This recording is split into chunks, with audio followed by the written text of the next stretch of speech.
give him the job.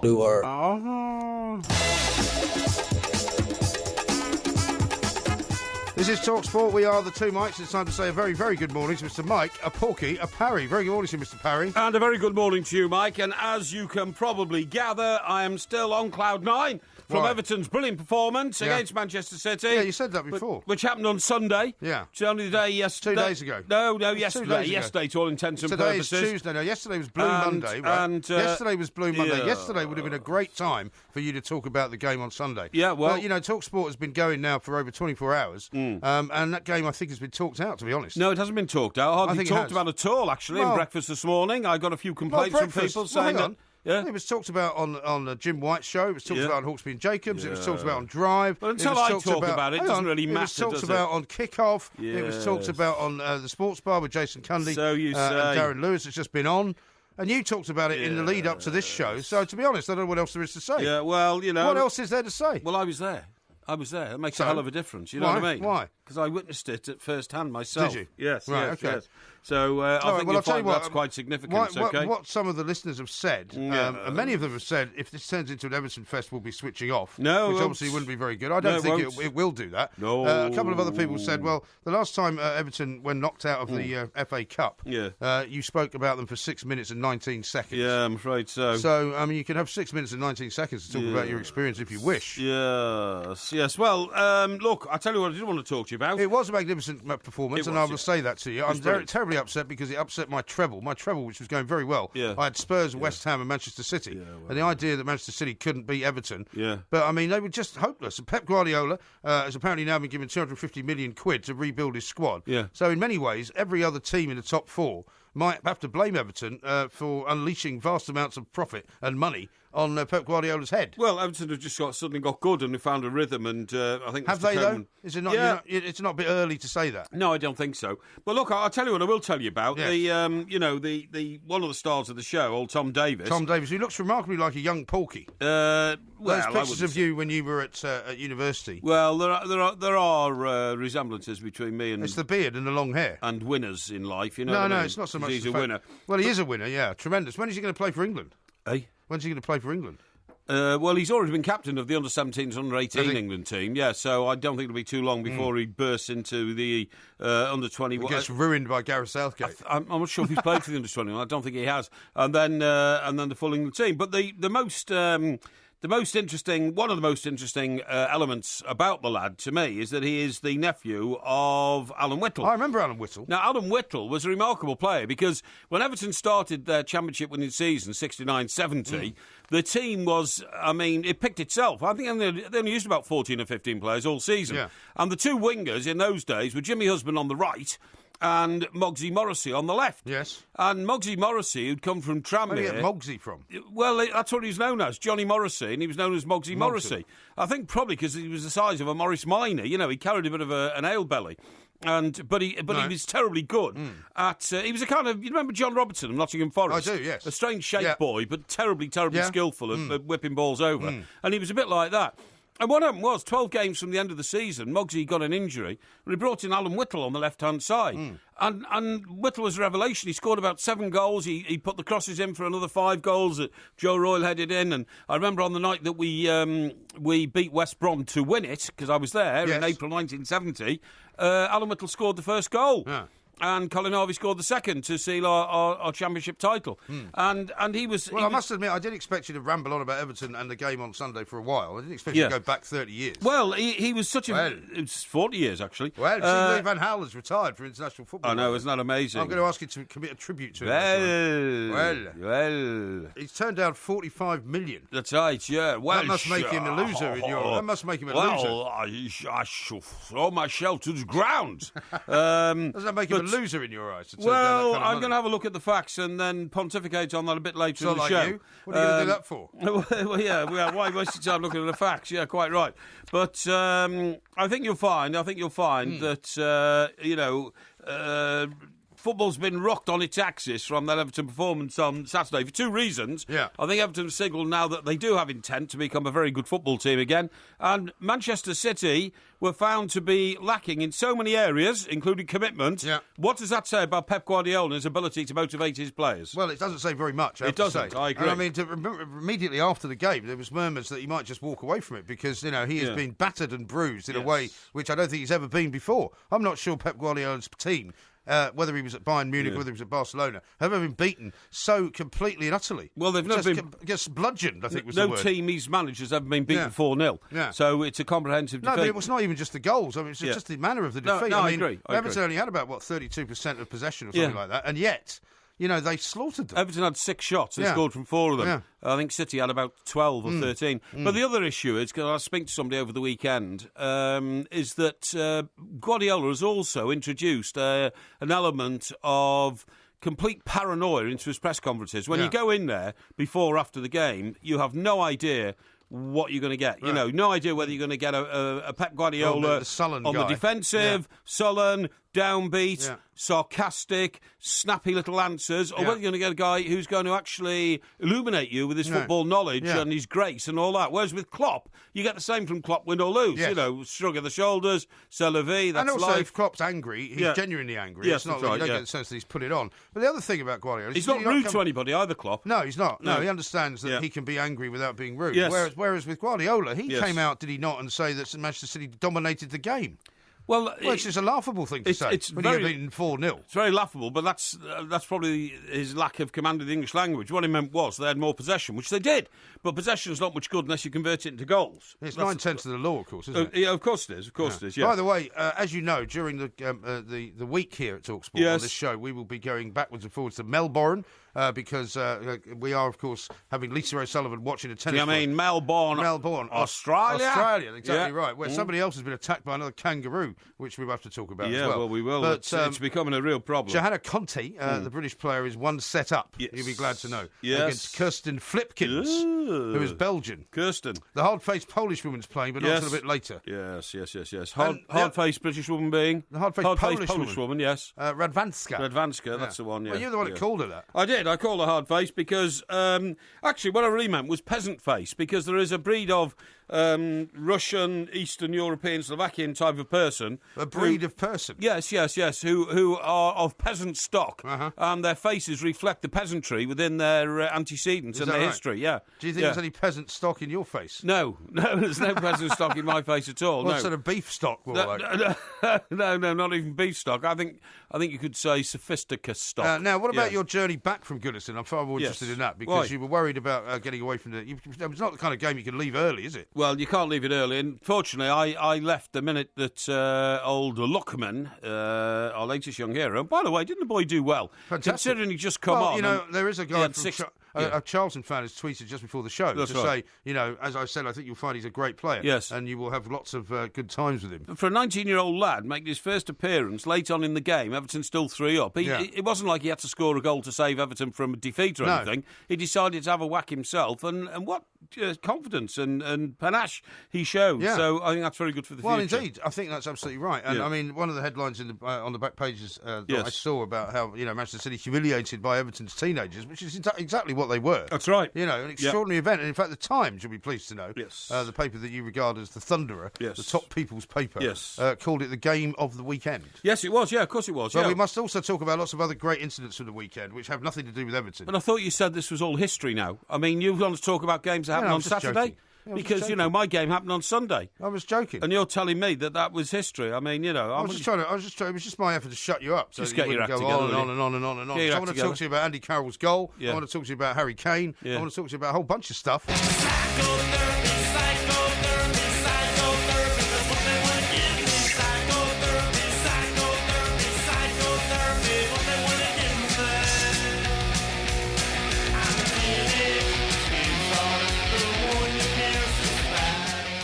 This is Talk Sport. We are the two mics. And, of course, coming up a little bit later on, we're going to have another version of Heroes and Villains. You won the first one and then declared that it was the first one of the year. And so you're now one up in Heroes and Villains, yes, right? Yes. Is that correct? Definitely. That's what you said earlier last week. Definito. See if I can draw level. Now, with regard to the tennis, I don't know if you've seen the incidents with the water and Andy Murray, or Sir Andy Murray, as some people like to call him. Yes. Because apparently he's very, very concerned about how much water he drinks. And I've now decided to do the same thing. Because when they handed him a bottle of water, because it's very hot over there, as you know, right? Yeah. The temperature goes above 30 degrees centigrade, right? It's 35. Yes, what I mean, but it goes above... 35 is above 30, last time I checked, right? Yes. Players are supposed to drink somewhere between 600 to 1,000 millilitres of water per hour. That's a litre. 1,000 millilitres, I know. Yeah. 600 to... Why didn't you just say a litre? Because it's more precise to use a smaller measurement. No, it's not. 1,000 millilitres. Nobody knows what that is. 1,000 millilitres. Well, you do. I mean, so if you know it, everybody must, because there's most things that you don't know. Really? Everybody else does know. Really? Now, it turns out that Andy Murray didn't know how big the bottle was. Right. So that was why he was having a bit of a row with the officials. What do you mean he didn't know how big the bottle was? Well, because somebody hands you a bottle, yes, and you say, if I gave you a bottle and said, how many millilitres is that? Is it 600 or is it 1,000? Yeah. You might not know just by looking at it. I know what a litre bottle size is, without a shadow of a doubt. Why? I do. Why? Because that's the bottles of Pinot that you buy from the old cost cutters. No, I'll tell you why. Because 1 litre of water weighs 1 kilogramme. Does it? Yes. And so you're putting a kilogram's worth of fluid into your body. How do you know that? Because during the course of my recuperation from having a near-death experience with acute heart failure, I was told that after they drained 7... Yeah, but that's just the water that's coming out of you. That might be slightly heavier. No, it's not. No, heavy water. No, they use that to make nuclear bombs, actually. After drawing 7 litres of water out of my body over the space of 36 hours, it was 7 kilograms. So did you go 7 kilograms of loss of weight straight away? Yeah. Wow. Straight away, yeah. So anyway, so now I'm starting to wonder, with my water consumption during the course of the 3-hour show, whether I should monitor it more closely to make sure that I'm not drink quite a lot of water. Why do you do that? Because water is the staff of life. You know, it's the thing that keeps you going. But you drink an unusual amount of water, to be honest. Well, every break you go out and get a glass of water. Well, because I've finished the one that I've got. I mean, this glass would hold... How much would you say? This glass that I'm holding in front of you? Half a pint. Half a pint? Yes. Yeah, something. Maybe slightly more than that. No, how much is that in millilitres? In millilitres, that is... I'll tell you exactly what it is. Hang on, I know the answer to this. Well, how many pints in a litre? No, I'm just telling you. It's about 30 millilitres. 30? Yeah. Well, so this glass is 30 millilitres? Yes. So if I was going to drink 1,000 of these, that's about 300 glasses. No. That's supposed to be an that's hour. 300. That's 300 millilitres. Eh? That's 300 millilitres. It's a third of a litre. Well, a pint is about half a litre, isn't it? Roughly. Yeah. The litre. So this would be about a quarter of a litre. The litre is 250. 1.67 pints. Eh? No, it's not. It's 1.82 pints. A litre is 1.82 pints. That confused me beyond belief. It's 1.82 pints. So a quarter. So that's nearly 2 pints then, isn't it? It's not quite. Yeah. I mean, if you go to a quarter, one of those dodgy pubs, that's 2 pints. Hang on. A quarter is 450 millilitres. A quarter of a litre. Quarter of a litre is. No, it's not. No, it's not. A quarter of a millilitre is about 2. It's about 250. Yeah, it's 250 millilitres. Yeah. But that in itself is about... So if I was playing in the Australian 300 Open... millilitres in relation to a litre. Yes, that's about 300 millilitres, that. Yeah, that's what you said at the first place. Yeah, that's exactly right. I don't know why you've gone around the houses with that. No. Anyway, so if I was playing at the Australian Open, right, I would be expected to drink around 4 of these glasses an hour. Right. Now, during the course of this show... Yeah, but it's not 35 degrees in this studio. Well, it is sometimes. Sometimes seems like it is, yeah. Well, what I'm saying is that in the course of the show, I will probably drink 3 of these, which is less than a litre of water. That's about a litre, actually. Which is good. And I also drink... I have big bottles of water at home. Yes. Which I drink while I'm at home. Do you? So I probably why you drink all that water. There's something wrong with you. You surely haven't got a condition. Water's very good for you. Well, water is good for you, but I don't drink it. Why don't you drink water? I don't need water. I don't... Well, you've got so much liquid in your body from the other things that you imbibe. No, I think you'll find, actually, that you've been hung by your own petard here. The reason most You've been hoisted? Yeah, hoisted by your own petard. The reason that most people drink lots of water is to compensate for the amount of alcohol. Not true. Which is circulating in their system. system. I haven't had a drink today. Because alcohol, of course... I have not had a drink today. Neither have I. Really? I promise you. Are you sure? I'm sure. Absolutely sure. Absolutely sure. Because you haven't been to Carl Shelton, have you? No, I haven't been to Carl Shelton. No. Because what happens is that alcohol, as you know, dehydrates you. It does. And you rehydrate yourself by drinking water, obviously. You know? But you should also drink... I mean, it's recommended that you drink about a litre of water a day anyway. because that's what's good to keep your body going. You say that. To cleanse it. You say that, but in my health journals, I've seen opposite and combative reports saying that actually human beings now drink too much water. Yeah, but that's because that's because the recommended amount of dosage that goes out there. It's like all these things that come from the General Medical Council and the Chief Medical Officer. Yes. They're always changing their advice. Well, that's right. But, I mean, the point is there is a view that if you drink too much water, it means that you obviously have to go and flush the water through your system all the time, and you take a lot of natural minerals with you. Really? And it degenerates your body, and that's the view I have. I drink at home, I drink squash. I like... Well, that's not good for you. I like fruit berries, autumn season squash, okay? How much sugar do you think's in that? Well, not a lot, because it's not only a lot. It's only an inch of squash diluted by water, right. so it's not so like... when you say don't drink water, you actually drink quite a lot of water. No, I don't drink pure water. What do you mix the squash with?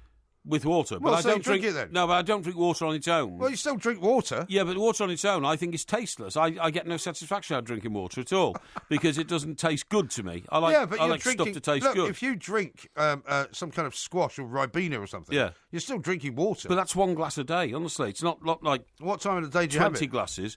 Well, usually when I take my tablets. Oh, yeah? Yeah, which is... When is that? Well, that can be either first thing in the morning or last thing at night. Right, but I mean, given the wet hours that we're currently working, what would that be? Last thing at night would be when? No, hang on. I last took my tablets. Keep taking the tablets, Porky. At about 11 o'clock this evening. Right. Yes. So is that the beginning of the evening or the end? That's the end of the evening. No, it's not. That's before you come to work. Oh, yeah, but I mean, to all intents and purposes, in the normal body clock, it's the end of the evening. You see what I mean?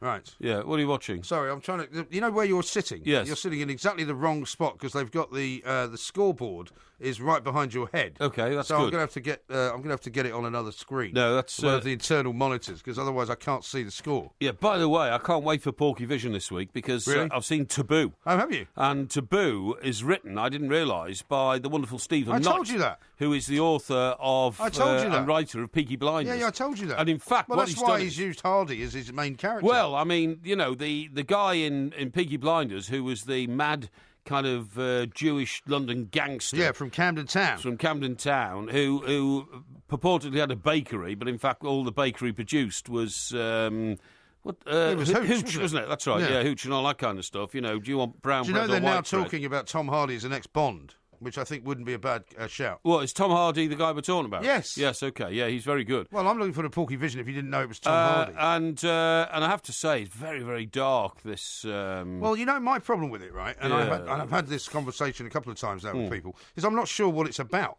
Now, you can read all sorts of synopses of what it's about, and I'm not stupid enough to not realise... Well, he's coming to reclaim his father's name and fortune, isn't he? Yeah, I know all that, but I mean, I've watched the first two of them, and I'm still kind of unclear about what's going on. I can't understand why he swam out to a boat, found nobody on it, and then set fire to it. Yeah. Can you? No, there's talk of cannibalism, there's talk of all sorts of nastiness that went on in Africa. Well, he got all these manacles, didn't he, on his new boat that he's bought. He's taken all the manacles out as though, you know, he has this horrific memory of being manacled up in a boat. And well, either that or he manacled other people up. Yeah, There's a lot of slavery kind of references, and there's lots of nasty, dark arts that he may have got himself involved in. It's all very tricky. Yeah. But I just don't know what it's about, really. No. Now, I'll tell you a couple of tweets here. Here's one from Def who says, so should Andy Murray take scales on court? Well, maybe he should. Maybe he should, because, I mean, Andy Murray takes his fitness very seriously. Oh, yeah, well, the point is... so, variously, he doesn't want to drink too much water because he'll destabilise his system. Oh, no, I totally agree. The problem is that if you take on too much water in that sort of environment and you're not working it off all the time, you're literally putting pounds of weight on. Yeah. And if you play at the pace of Andy Murray, if you've got a 2 pound excess weight... profusely, as he himself admits. Yeah, you get a 2 pound excess weight, then that is... putting you at a great disadvantage to your opponents. I know these things. Here's one from Sean. Porky's right for once. The SG of water is 1 litre for 1 kilo. Yeah. SG being specific to gravity. That's right. Yeah, okay, yeah. Whatever that means. See? Ian says half a pint is 284 millilitres. I said that. Dennis says 300. A pint of water is 568.261 millilitres. Yes. And Liam says a full pint of milk is 2 1/4 litres, 2.25 litres. Yes, exactly, yeah. Lizzie says it's a record 18 minutes to hear about Mike Perry's near-death experience. Yeah, well, you know, I don't like to sort of go on about it very much indeed, but it does happen to be relevant and to one from a lot of Stephen, situations. Right, which I think is incorrect, Stephen, because I've been doing this for a long time. Right? Yeah. He says if old MG is drinking lots of water, he may need tested for diabetes. Be careful. Well, the thing is, I've been drinking this much water since I was in my 20s. Yes. When I had an office in New York, I was one of the first people that anyone had ever seen with one of those... Was a water machine. Water machines. Yeah, I see, yeah. And they used to deliver those big... And has anybody ever found out why you need all this water? Well, I don't think it's a lot of water. I don't drink excessive amounts of water. No, you do. The recommended intake of water is between 1 and 2 litres a day. Do you ever see... an average human. When we've been working those sort of hours and those sort of areas, do you ever see Mr. Brazil having a glass of water in each break? No, I don't, but I also wouldn't hold Mr. Brazil up as the world's fittest man. Oh, well, that's a bit harsh, isn't it? What are you trying to say? Why would I follow trying to say that Brazil unfit? Well, I'm not saying that he's unfit, but why would I follow Alan Brazil's health regimen? Well, he's a former professional athlete. He certainly is, yeah. So, he knows something about keeping himself in shape. He does, yeah, but unfortunately he seems to be ignoring whatever it was that he knew. But it's not about slagging off Alan Brazil. That's very harsh. No, exactly. If he finds out about it, he's going to give you pelters as well. Well, it's you doing it, not me. I'm defending the boy. Yeah. Now, do you know that Who Are You? Ian Holloway appeared on Saggers' show earlier on. Excellent. He was on Kickoff. Well, he was talking a lot about his time at QPR. Ooh, can we hear a bit of this? We'll hear a bit of it coming up a little bit later on. He talks a little bit about Who are you? He's having to throw out some of the players who don't want to work hard. Who don't want to work hard. And it's all about working hard and playing together and having fun together. And when I need a bit of relaxation, I get back down to West Country, don't I? And I have a few pints of that cider. Funnily enough, one of our tweeters has asked if you'll tell him when we are coming to do a live show in the West Country. I can't answer that question. No time soon. Not any time soon. That's I think the only answer I can give you there. A lot of people are asking about our live shows. We will be doing some towards the end of the year. We're not doing any at the moment. No, we can't. But stay tuned. There's lots of other stuff going on. This is Talk Sport. Stay tuned. Been sacked. Yeah. Give him the job. Give him the job. Of course, we did find out when we were doing the mid-morning show, I think it was a couple of weeks ago, that somebody was at school with him and said that his nickname at school was Onion. Onion. Because he was always complaining and moaning about everything all the time. Whinging. He was a whinger. Now, how about this from Moz? This is absolutely outrageous. He says, I'm gutted. I'm the passenger in a truck until 2 a.m. and the other driver won't put you on the wireless. Really? Well, in that case, get out of the truck, pal. Get your own. Yeah, stream it on your phone.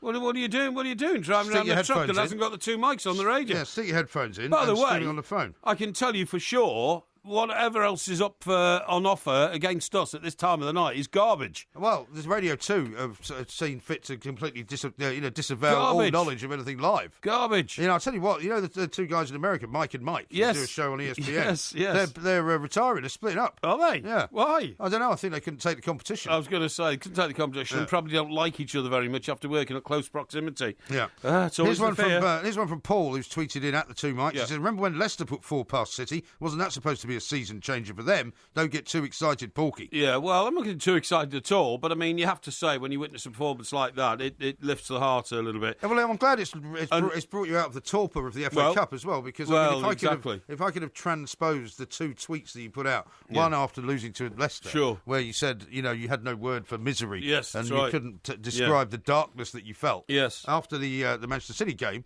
you were talking about having you being so happy that your heart might burst. Yes, that's right. I was slightly concerned when you said that. Yeah, well, it was only 1/3 of it worked. It was a reference to the. Actually, 49% technically. A reference to the the acute heart failure, which I've battled for most of my adult life. Yeah. No. Yeah, how's that going? Yeah, that's right. Yeah. How about this from Andrew? Look, he says, I'm from the desert in Arizona, and I fill this at least 5 times a day, and I drink 1.5 to 2 gallons of water a day. Well, he's mad. No, he's not. He lives in the desert. You can die of water poisoning, that, don't you? Well, you can have too much water, but that usually happens to people who are on sort of ecstasy. If you have too much water, it gets to your brain and literally floats your brain inside your skull. Steve says this. And you've had it, your dislocated brain. Well, that's what happened to Leah Betts. Do you remember Leah Betts? That's right. Yeah, I do, taking too much ecstasy. Yeah. The tragedy of the young lady, yeah. So Rod Stewart's interview where they asked him how he looked so good, to which he said, keeping hydrated with water. Yeah, well, but I think he's talking Your mate Rod.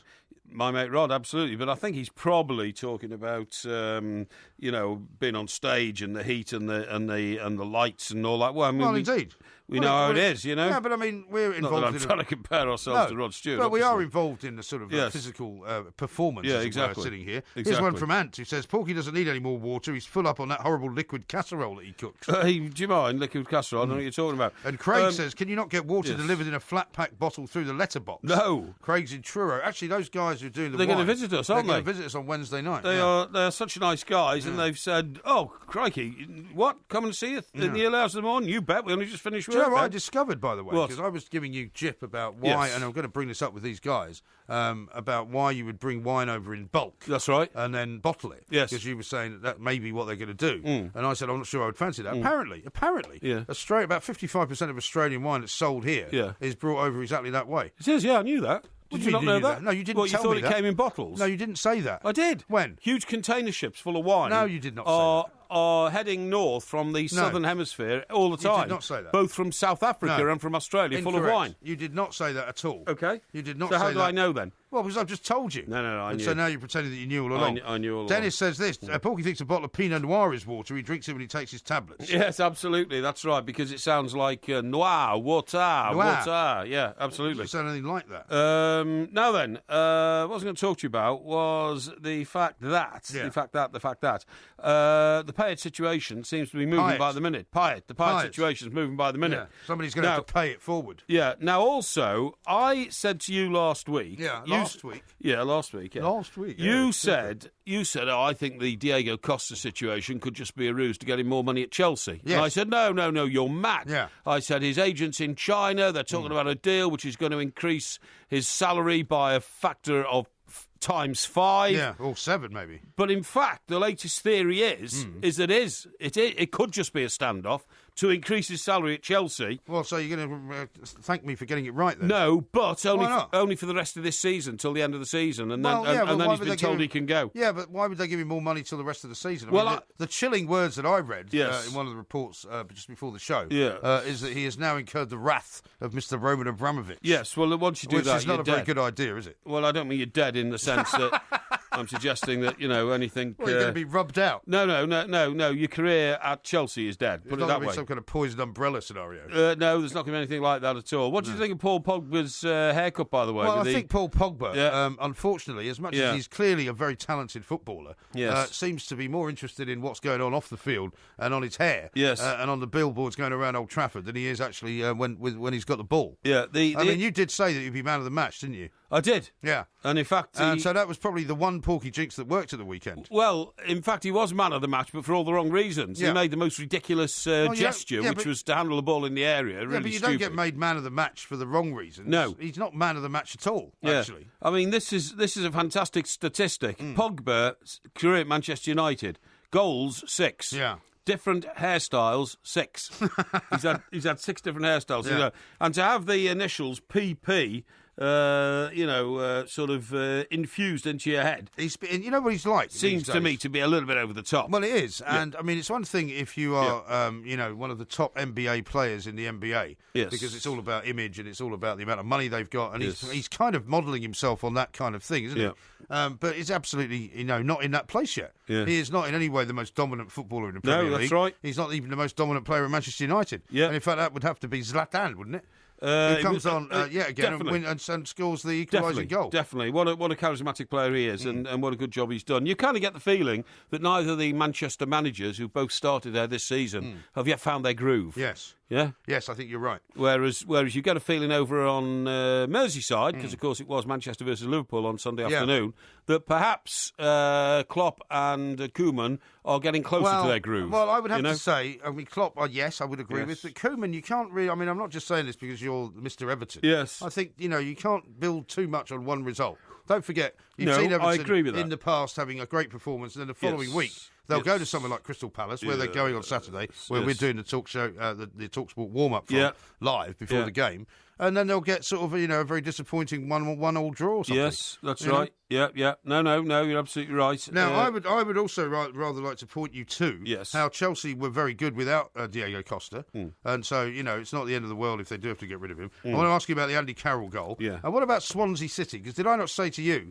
they surely could have kept Bobcat Bob on, because Bobcat Bob will not do any worse than anybody else that they've put in. That's right. And I must say I wasn't particularly impressed with Paul Clement's comments after the game. No, I wasn't impressed with him at all. I'm not impressed by his presence. No. I don't think he looks like a Premier League manager. I think he looks like an imposter. Well, he looks like a guy you'd have in the back room, doesn't he? Yeah, that's right. Yeah, I totally agree. And some people will always look like that. And, so do you feel sorry now for hounding Bobcat Bob out of the job? No, Bobcat Bob wasn't the right man for the job either. No, but at least he kept us entertained. We had nothing from Paul Clement. What they should have done is they should never have sacked. I'm stating the obvious now. Should never have sacked Gary Monk, should they? Because Gary Monk knows what he's doing, and Sheffield Wednesday are now bubbling under, literally just bubbling right under that. Sheffield Wednesday. Sorry, Leeds United. I didn't realise he was managing both of them. No, he's not. Leeds United bubbling under, literally, the automatic promotion places. Yeah, they're third. Are they literally bubbling under? Yeah, they are. Must there been some kind of seismic activity Yes, that's absolutely right. Really? And there was one in the North Sea, not far from Hull. Yes, that's right. And can I say that you know, he's the man who should really have revived Swansea, even though they went into a little bit of a recession. I see. Have you read this disturbing news about how much we're spending on keeping people on the mutiny on the Bounty Island afloat? On the mutiny on the Bounty? No, I didn't know about this. Pitcairn Island. Yeah, Pitcairn Island. Yeah, I know about that. Do you know that we're spending £426,000 on each resident, each member of the community of Pitcairn Island? What, a year? Yeah. And Pitcairn Island... Why? Because it's a British protectorate, and, I mean... So what? Well, why are we giving them all that money? Well, because otherwise they'd starve to death, basically, because they're the people, you know... Well, how much do they need to eat? 450 grand a piece. Well, no, but they need things like a hospital, and they need things like, you know, a bit of an airfield. Well, then that's good. Then that's infrastructure we're giving UK taxpayers have forked out more than £17.9 million since 2011 to cover the cost of running a school, health centre and ferry service for the residents of Pitcairn Island. Isn't there more than one Pitcairn Island? No. Are you sure? No, I'm certain. Is it not the Pitcairn Islands? A ferry, which costs £1.2 million a year to run, makes 4 annual trips to New Zealand, with voyages lasting 12 days each way. Well, it's That's a long how way. remote it is. Yeah, well, it's a long way away. I mean, why don't they just close it down and get all the Pitcairn Islander people and bring them... Well, where do you want to put them? Shepherd's Bush? No, put them in council houses in Dagenham. Dagenham? Yeah, that'd Why be all Dagenham? right. Well, because that's the first thought that I had. Maybe you put them in Stockbroker Belt, Surrey. No, you wouldn't want them there. Residents of the island halfway between New Zealand and Peru. Imagine living there. Where do you live? Oh, halfway between New Zealand and Peru. Blimey. Well, I mean, I'm sure it's very picturesque at some point. And all receive either a government wage or a pension paid for by the UK. They don't actually do any work, this lot. Well, there isn't any work there. There's no work there. They're just kept on to live on Pitcairn Island. This is the legacy of the Great British Empire that you're always banging on about. Yeah, exactly, They should have thought about that, shouldn't they? They should have done, yeah. This is Talk Sport. Take me on a roller coaster. Take me for an airplane ride. Take me for a 6-day wonder. But don't you pull my ride side by side. What's real and made to be? Baby James and Acapulco, we are flying down to Rio.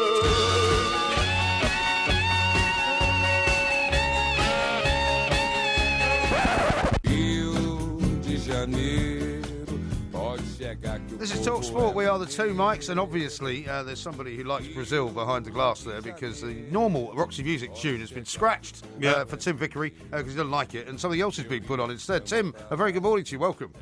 Yeah, thank you very much. Does that mean that Roxy Music got scratched so badly that you'll never be able to use it again? No, there's no such luck with that, I'm afraid. Because obviously it is worth a try. Yeah, it means Ollie is behind the glass there, who has a bit of a thing for Brazil. Well, that's a bit insulting to Brian Ferry, isn't it? One of the coolest and greatest musicians of the modern era. Really? Yeah. You got any Brian Ferry records? Yes. What have you got? I've got Roxy Music's greatest hits.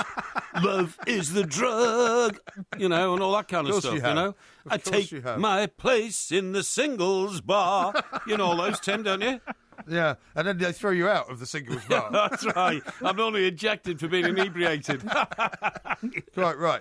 Anyway, listen, Tim, last time Have we managed to bring out a side of Mike Parry that you didn't know before, Mr. Graham? Oh, no. He knows all about that. I've known him far too long, I'm afraid. I mean, there are stories that I find out about that he's never told, which is always quite refreshing. But I have to say there are very few character traits that he's shown, that he hasn't shown me over the years. I mean, we met in 1984.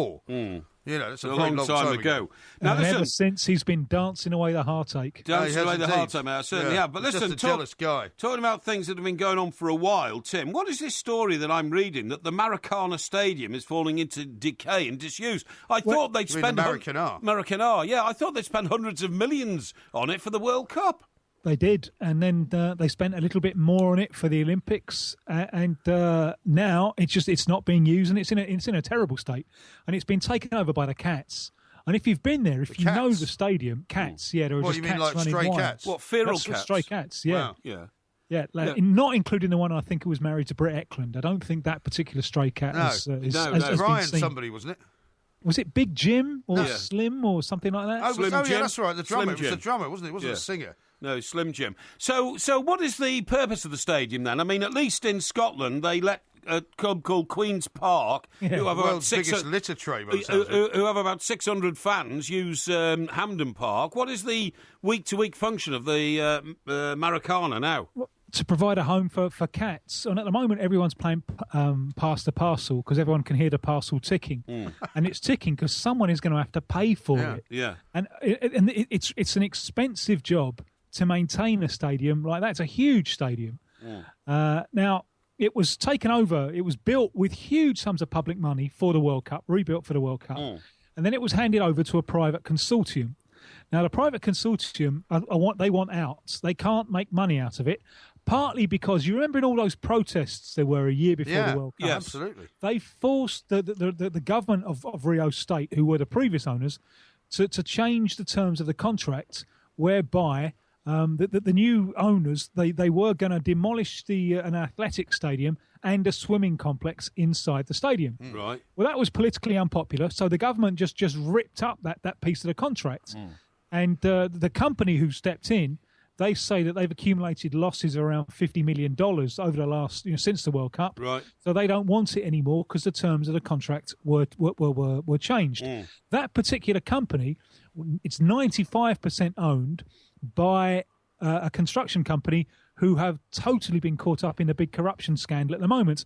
And the fellow who was the mayor of Rio at the time, he's being accused of taking a 5% kickback and he's currently in prison awaiting trial. He hasn't been proved guilty yet. But I mean, as Mike says, it was only in the 2014 World Cup that it was all done up for. So I mean, it's extraordinary that this must be the fastest sort of death and decay of a stadium that's been used for an Olympics or a World Cup. Well, it was being used for league games late November. There was a big charity game with a full house in there at the end of December. It's amazing how quickly, if you don't maintain, things fall apart, especially if you cut back on your security staff and people wander in and steal things. Right. Well, It was then handed over to the Olympic Committee for the Olympics, and it staged opening and closing ceremonies and the football. And after the Olympics had left town, the Olympic Committee, they kind of run out of money, and they were supposed to give it back in the state in which they found it. They didn't do so. They thought, well, the Olympics is all over. We haven't got any more money. We ain't going to do that. The company who were supposed to be running it, they want out, as I said. So they've been saying, well, we're not going to maintain it. It's not our job. We want out, and we didn't get it back in the conditions that we'd given it to the Olympic people. The Rio State government, they don't want to take it over because they're in a financial crisis and they still haven't paid all of their employees for November. And the same with the national government, I presume, because this is a state monument. It's an international monument. It's one of the great football stadiums of the world. Of course it is. The Maracana. Yeah, the justice system have just ordered the company who are running it to carry out some maintenance. So they'll do that, albeit reluctantly. But there needs to be a new owner coming in. And it must involve the clubs in some way, because without the clubs, there's no solution. I was going to say, can't they find a sort of Brazilian West Ham to take it over? Well, one of the clubs, Flamengo, the biggest club, they want to take it over. But then they're not happy with the terms of the contracts and so on. So there's plenty more rowing and plenty more politicking that's going to go on before we get the Maracanã back. Because unlike, say, Wembley it's used normally. Sometimes I've been there 4 times a week, So, and part of the reason as well is the calendar of domestic Brazilian football, which is really bad. It's a 19th century calendar with 21st century stadiums, and a lot of the games in the first half of the year will attract not enough people to make it viable to open the stadium. So that there are structural problems that Brazilian football has to solve. There are so many problems that are coming together to cause this sad state of the Maracanã at the moment. It's really a shame, isn't it? Now, last week when we spoke, Tim, it was just before the FIFA sort of final push for this 48-team World Cup, and the following night, Porky and I had a great debate about it, because he's obviously not very much in favour of it at all, and I was saying that certainly places like South America will be in favour of it, and now that it appears to be happening in 2026, what have been the sort of reactions over there? Well, it's much more Africa and Asia who are in favour, I think. And football politics being what it is, once they see that it's going to be passed, everyone votes for it because no one wants to be on the losing side. But it is a little bit of a worry for South America because at the moment, World Cup qualification in South America is fantastic. You get 4.5 going through out of 10, so it's quite a good ratio, but it is very competitive. I mean, there's real danger of Argentina missing out this time. With this new, with the increase, it looks like we might get 6.5 out of 10, which renders the whole thing meaningless. And those World Cup qualifiers are an important source of revenue.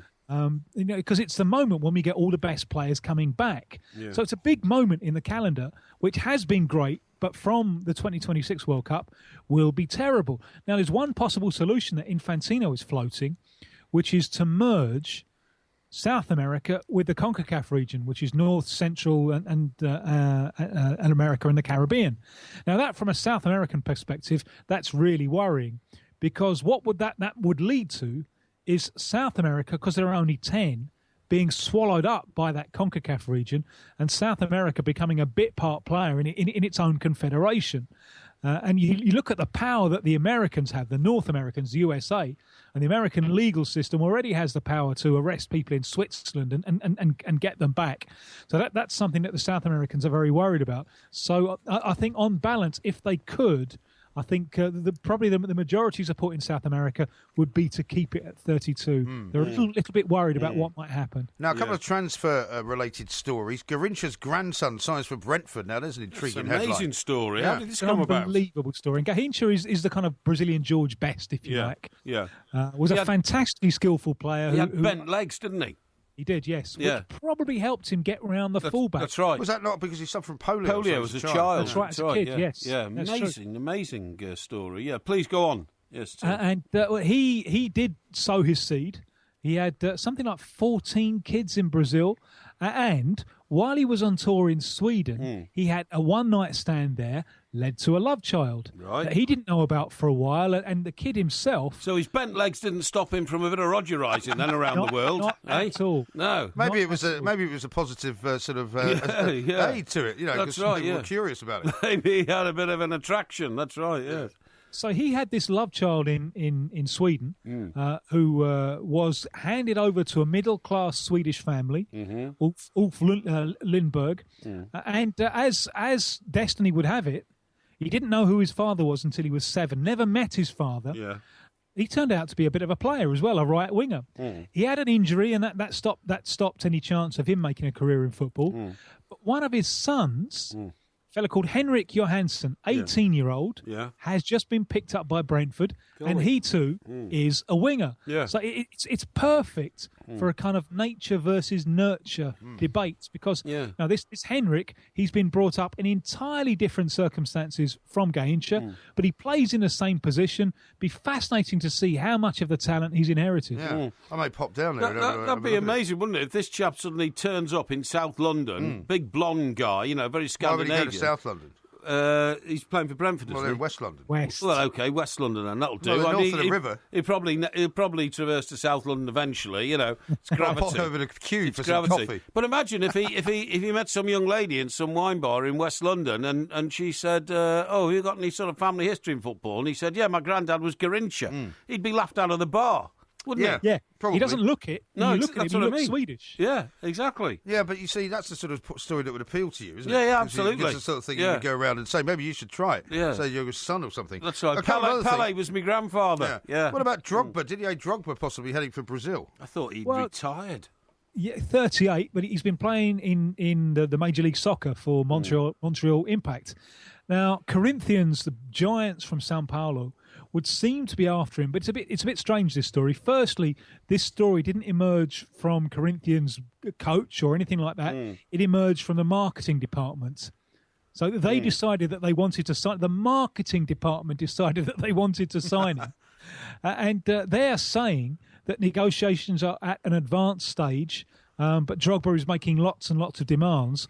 Well, Drogba's agent is saying the negotiations haven't even started, so you don't really know what's going on here. Yeah. It could be just nonsense transfer talk, which fills up this time of year, especially in South America, because we've got no football. Yeah. So it could be absolute nonsense, or it could be, an idea that started as a far-flung, well, let's try that, and ends up actually happening. Sure. Because you can see from his point of view, he's done China, he's done the MLS, complete the set, why not do Brazil? Why not, indeed? There's lots of good reasons for going to Brazil. Tim, we've got to leave it there, I'm afraid, because we are out of time. I did want to ask him about Lionel Messi. Yes. And the possibility that some papers are suggesting about him going to join Pep Guardiola. But But you were waffling on about too much else. Well, no, you were starting to talk about Garrincha and his legs and his that's right, Rogerizing. yeah. So we've got to stop. Yeah. This is Talk Sport.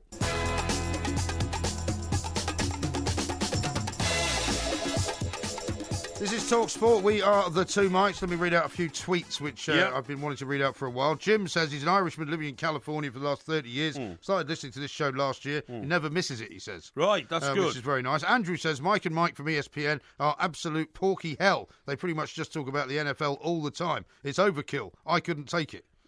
Sorry, is that a bit of irony in that? Why?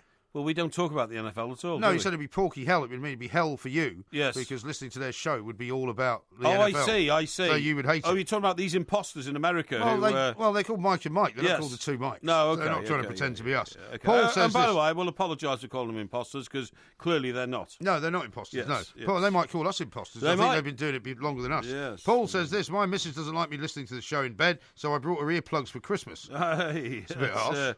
That's positivity, I suppose. And Moz, who was the guy who said he couldn't get his driver to turn on the radio, Yes. says he's taken over the wagon at 2 o'clock, so he should now be listening. Oh, he should says, be I'm listening. the That's boss great. now. Okay, mate, you be commander of your own cab, if you see what I mean. And Dale says, ask Porky if he tweeted his mate Liam, the Man City fan, about the result. No, I didn't see actually. any of that, actually. No, I didn't see didn't any actually. gloating.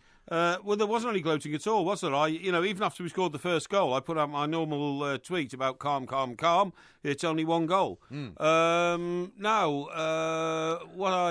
What did the Falkland Islanders think about Parry's idea of relocating them to Dagenham? Says a Twitter. It's a texter, yeah. A texter. Doesn't give a name. He's got the islands wrong, isn't he? I was about to say, I never said that I think the Falkland Islanders are wonderful people who are stoic in the face of, continued Argentinian pressure.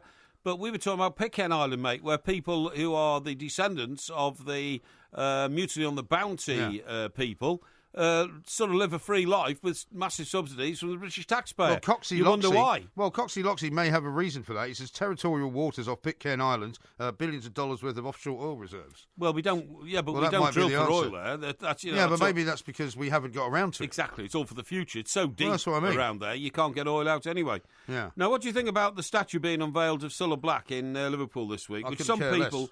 Well, you should, because Why? because it's part of the culture of the second half It's not of the part of my culture. 20th century. Cilla Black is not part of my culture. Of course she is. No, she's not. Don't be ridiculous. No, I don't like Cilla Black. You don't think she was part of Mersey Beat? Well, not particularly. Mersey Beat changed the Not world? really. She moved away. She never lived anywhere near Liverpool. She lived in North London. Well, or you just don't live outside of anywhere London. near Scotland, and yet you say your parents, very proudly, are Scottish My people. parents are Scottish. Yeah, well, you've the never... fact that I wasn't born there has Yeah. nothing to do with the fact that my parents are Scottish or not, does it? I mean, what a miserable thing to say. She never lived anywhere near Merseyside. No, she didn't. Where do you think recording and TV studios are mostly...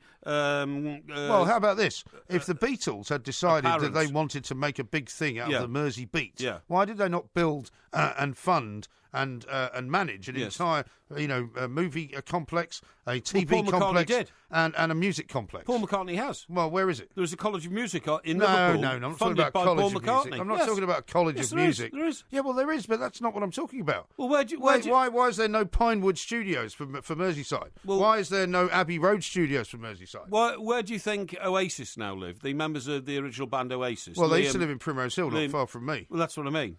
But they're Manchester What's that got boys. to do with it? Well, you might as well accuse them of not. Well, I can, but we're not talking about Oasis. We're talking about Cilla Black and the Mersey Beat. We're talking about musical icons. They always have to gravitate to London because that's where the business is. Yeah, but they don't have to because that's why we are in London because that's where our business is. No, I was born in London. That's why I'm here. Yeah, well, I'm here because you can't stay away from me. That's why. No. I'm here because I rose to the top of my profession. Did you? The people at the top of the profession. When did you do that? I've done it. I missed that. I've done it for most of my life. Really? And the people at the top of my profession actually work in London. Well, they don't actually. That's I not want to true. tell you about Cilla's the BBC statue have relocated loads of them to Manchester. Despite your horrible, I'm only making the point, which and I malicious think is, dismissal. I'm only of it. making the point, which is to compare even Noel Gallagher, who's Yeah. a sensible one of the Gallagher brothers, would not believe that you could compare him to Paul McCartney and John Lennon and the Beatles, right? Because they were so magnificent and so wealthy and so powerful. Yes. They could have done anything. They could have made Abbey Road and moved it into Merseyside, and they could have made it into a recording studio for future acts in Liverpool. But they didn't do it. It would have been a loss-making venture, and it would Well, never they could have worked. afforded a loss-making venture. Well, why should they throw their money away? Now, listen, just let me tell you about this. It was her home city and a place that was forever in her heart. Oh, yeah. But you dispute that, Says do who? you? Says who? Commentators. Commentators? Yeah. So it was fitting yesterday that a statue to Cilla Black was unveiled in Liverpool. Yeah. The bronze had been commissioned by her sons Robert, Ben and Jack Willis. Oh, yeah. Because that was Bobby Willis, of course, her husband, the former baker. Baker? He was a baker, Was he? yeah.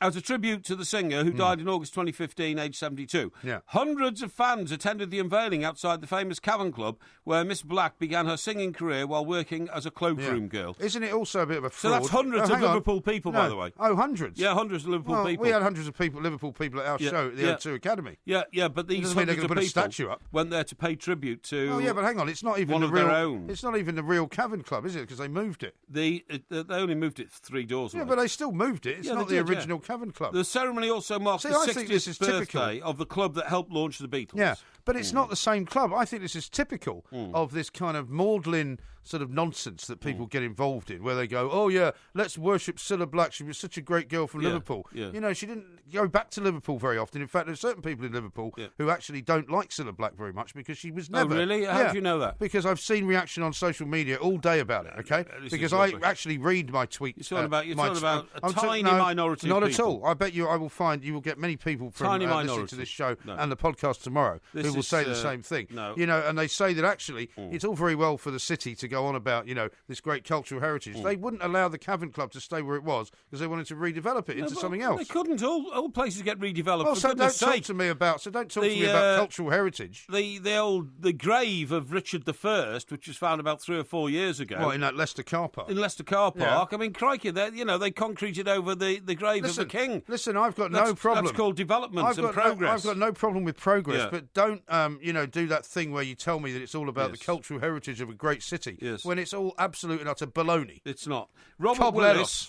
Willis, one of her sons, said the sculpture was not only a memorial to Miss Black, but a small gesture of gratitude and thanks to the people of this wonderful city. Yeah. Because they paid for it. It wasn't public subscriptions. Well, they that's paid very for it. nice. He said his mother would be incredibly proud. The statue shows the singer grinning, her arms raised in joy, wearing a 1960s checkered dress with the squares containing references to her life, including pictures, song lyrics, and her TV catchphrases. I think that's a wonderful tribute to a wonderful woman. Yeah, well, you say that, Yes. but I mean, again, you're just trying to court publicity and What get, do you mean court and get publicity? popularity for yourself. What are you on about? You're just trying to get popularity for yourself. Why am I trying to get popularity? Because By that's what saying you that do. I think it's nice to have a statue of Cilla Black. I mean, it's in the same street, Matthew Street, as a statue of John Lennon. And I think it belongs there because they were cultural icons. Well, they may well be, but I mean, as I Yeah. said, I'm not interested in cultural icons unless they do something for that city which they're supposed to be from. Yeah. And I don't see any sign of that from either the Beatles, really, or Cilla Black. So, you know, I'm sure people will correct me if I'm wrong. James says this, Mike, please ask Porky if he could have one piece of Goodison Park when we leave for the new stadia. Yeah. What would he choose, please? What would I choose? This is funny, actually, because we were talking about people going into the Maracana and nicking stuff. That's right, yeah. Yeah, it's true. I suppose you'd have to take the seat that was your, your seat. Your seat, yeah. For your season ticket. Will it be a much bigger stadium? I presume it will be.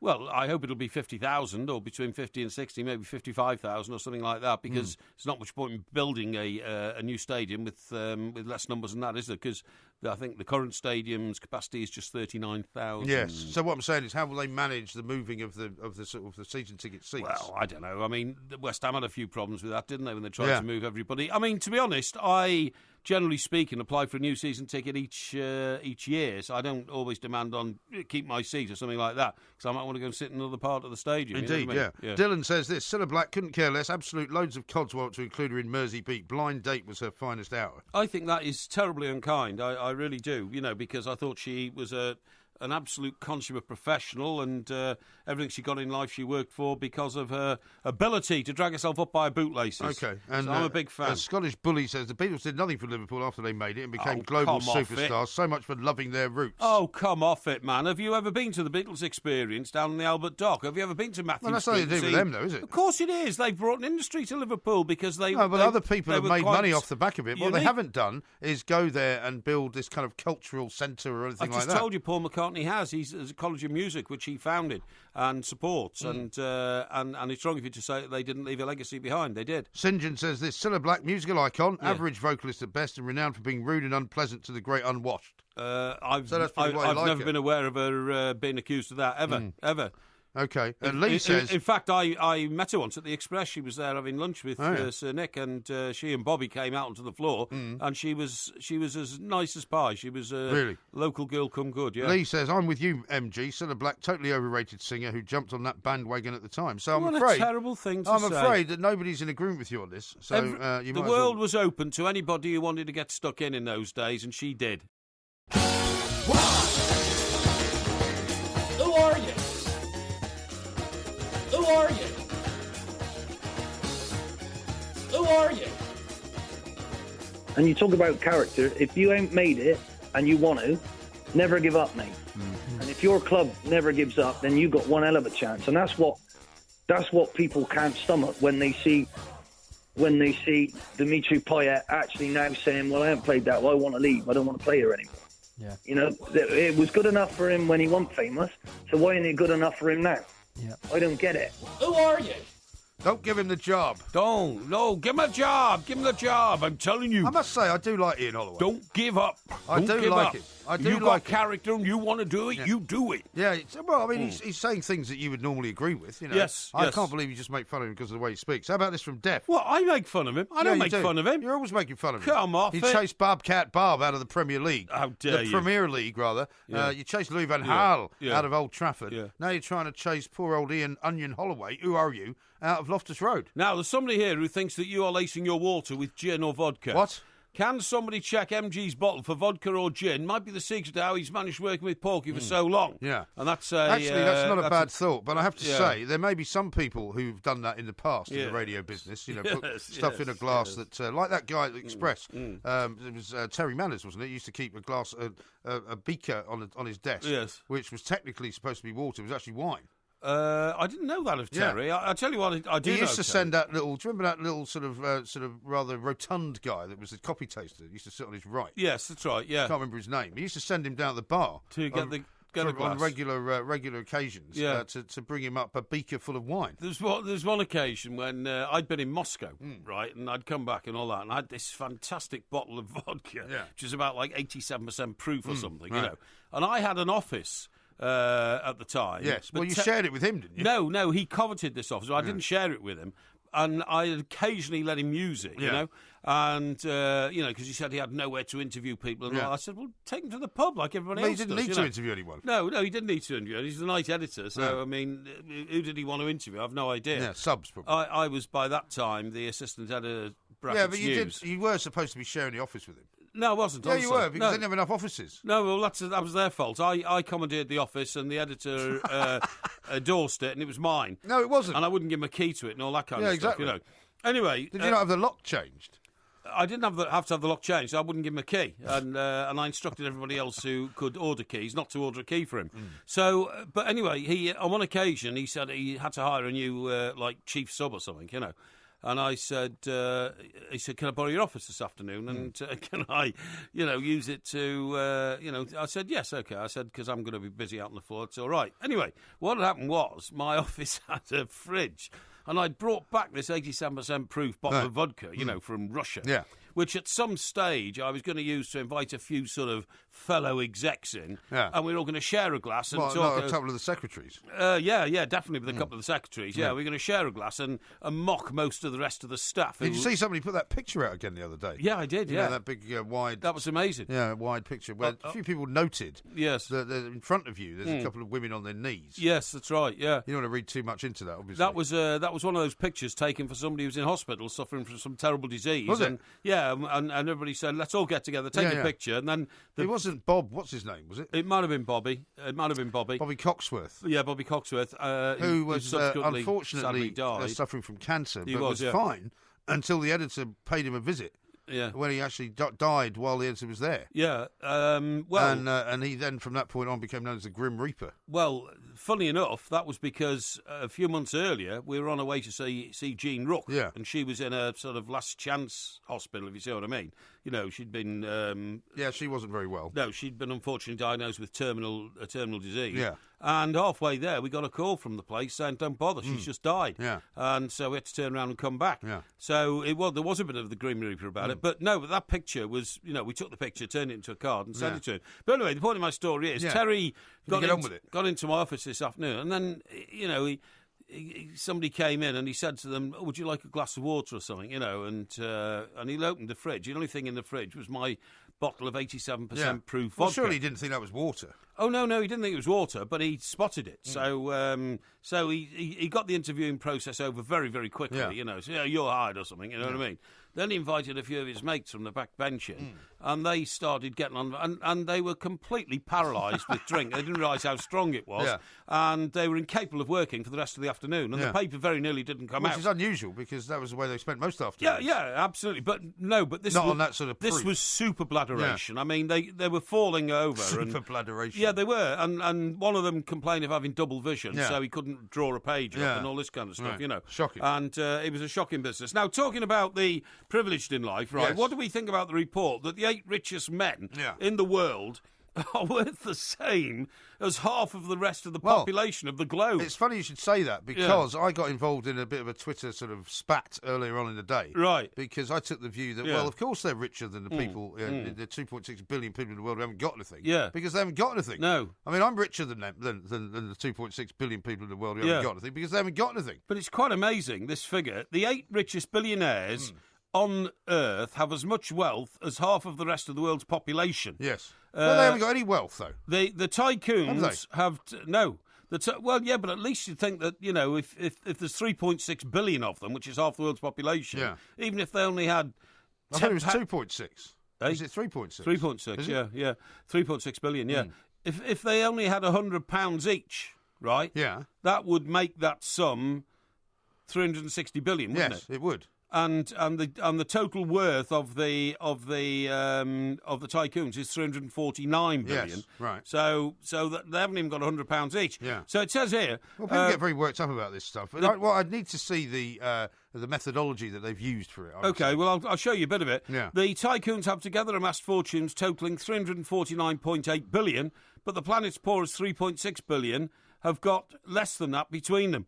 This concentration of wealth at the top is holding back the fight to end global poverty, says a report from Oxfam. Oh, of course. Well, it would come from Oxfam. Yeah, claiming that executive pay in the UK is out of control. I mean, how much more money, for example, has the chief executive of Oxfam got than the 3.6 billion poorest people in the world? An awful lot. Yeah. I think I would say so. Some bosses of these huge international charities are paid hundreds of thousands of pounds a year.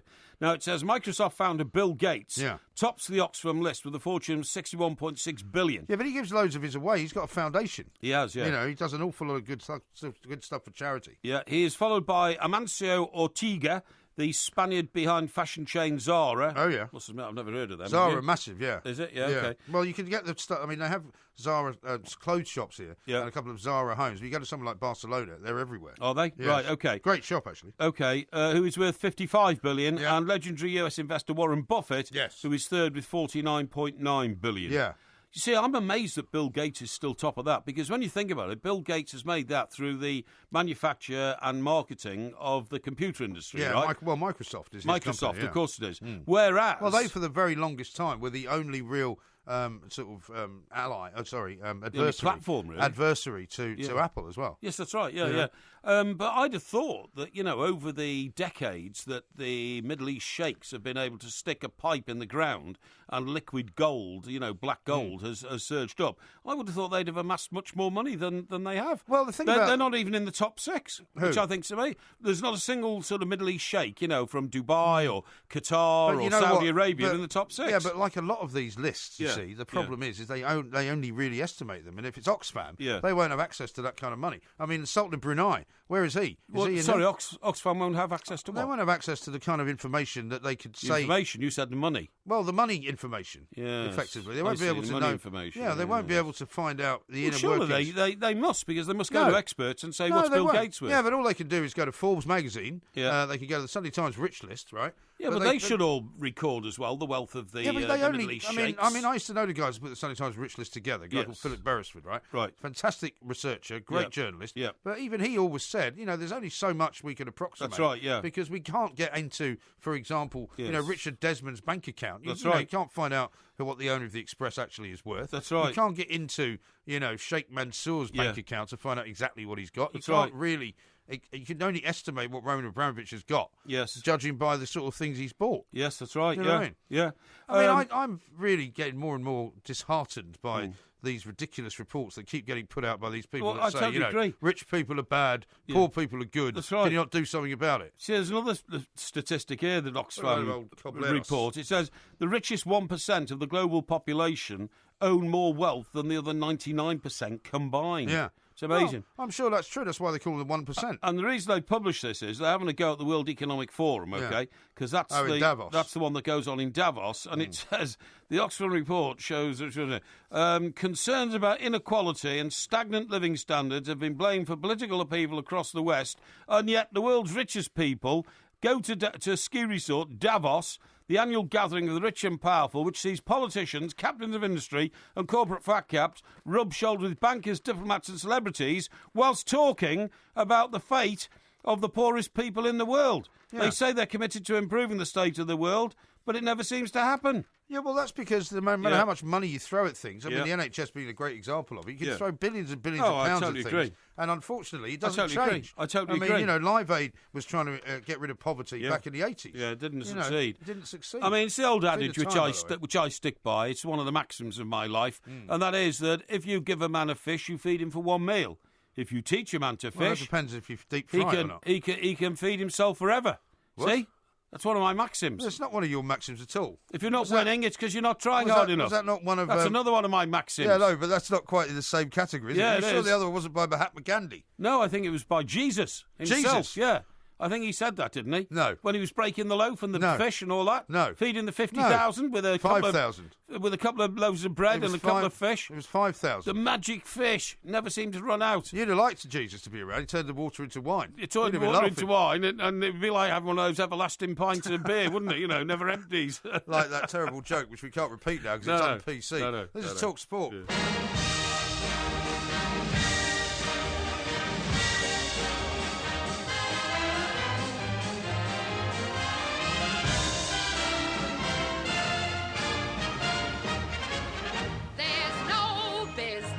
Show business like no business I know.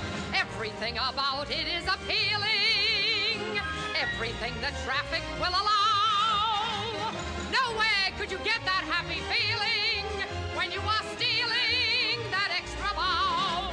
There's no people like show people. They smile. This is Talk Sport. We are the two mics. We've got to talk about the African Nations Cup coming up in a little while because Congo, top of their division at the moment. I want to ask you about it and see how much of it you've been watching. We'll be keeping you updated with Serena Williams playing as well. 3-love up in the second set down in the Australian Open. Right now, though, time to go across to our favourite man in Hollywood, who is, of course, Sandro Manetti. Yes. Who's going to keep us updated on all of the alternative things you can do in Hollywood on Friday when Donald Trump becomes the new president of the United States of America. Sandro, very good morning to you. Welcome.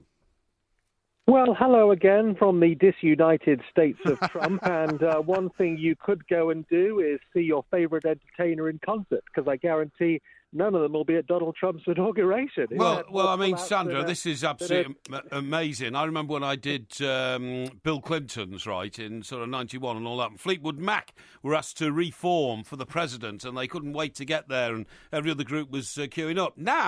Now, all the old stars of the old liberal elite on the West Coast are boasting that, hey, I'm not going to the inauguration. I will not join in the celebrations. It's all gone into reverse.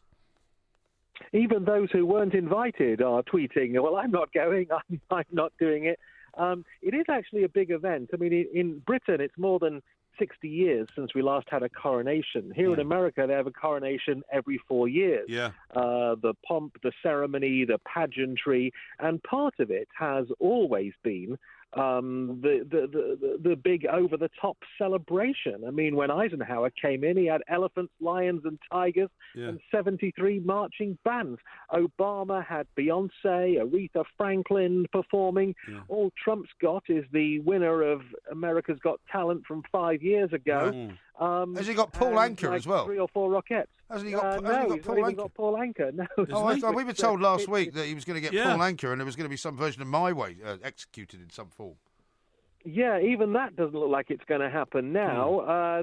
But somebody's told Paul Anka. Well, exactly. I mean, the whole success of Trump is actually down to Hollywood stars. This is according to actress Zoe Saldana, who we know from Avatar, Guardians of the Galaxy, and Star Trek.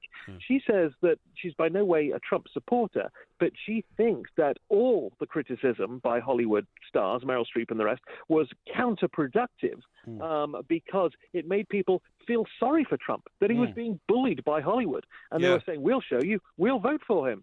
Maybe she's got a point. What do you think? We've got a comic in this country, Sandra, you may or may not be aware of him, Jim Davidson, and he's the sort of only right-wing...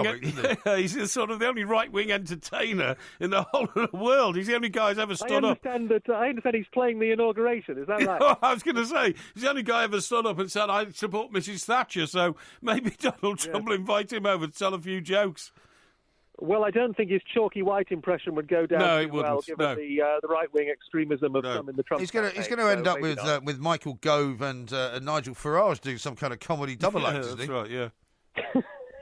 Wouldn't be the first time. Well, I'll tell you what, Sandro, on that, just to get serious for a second, because I know that we can move into this area with you, Mike and I were just saying that this brilliant interview that Donald Trump's given to an English MP, Michael Gove, a man who wanted to be the Prime Minister of this country, has had such reverberations in Europe. The Times are now leading tomorrow morning's paper on Angela Merkel rocked to her foundations by the fact that Donald Trump has revealed he actually supports Brexit in Britain and doesn't think much of the EU.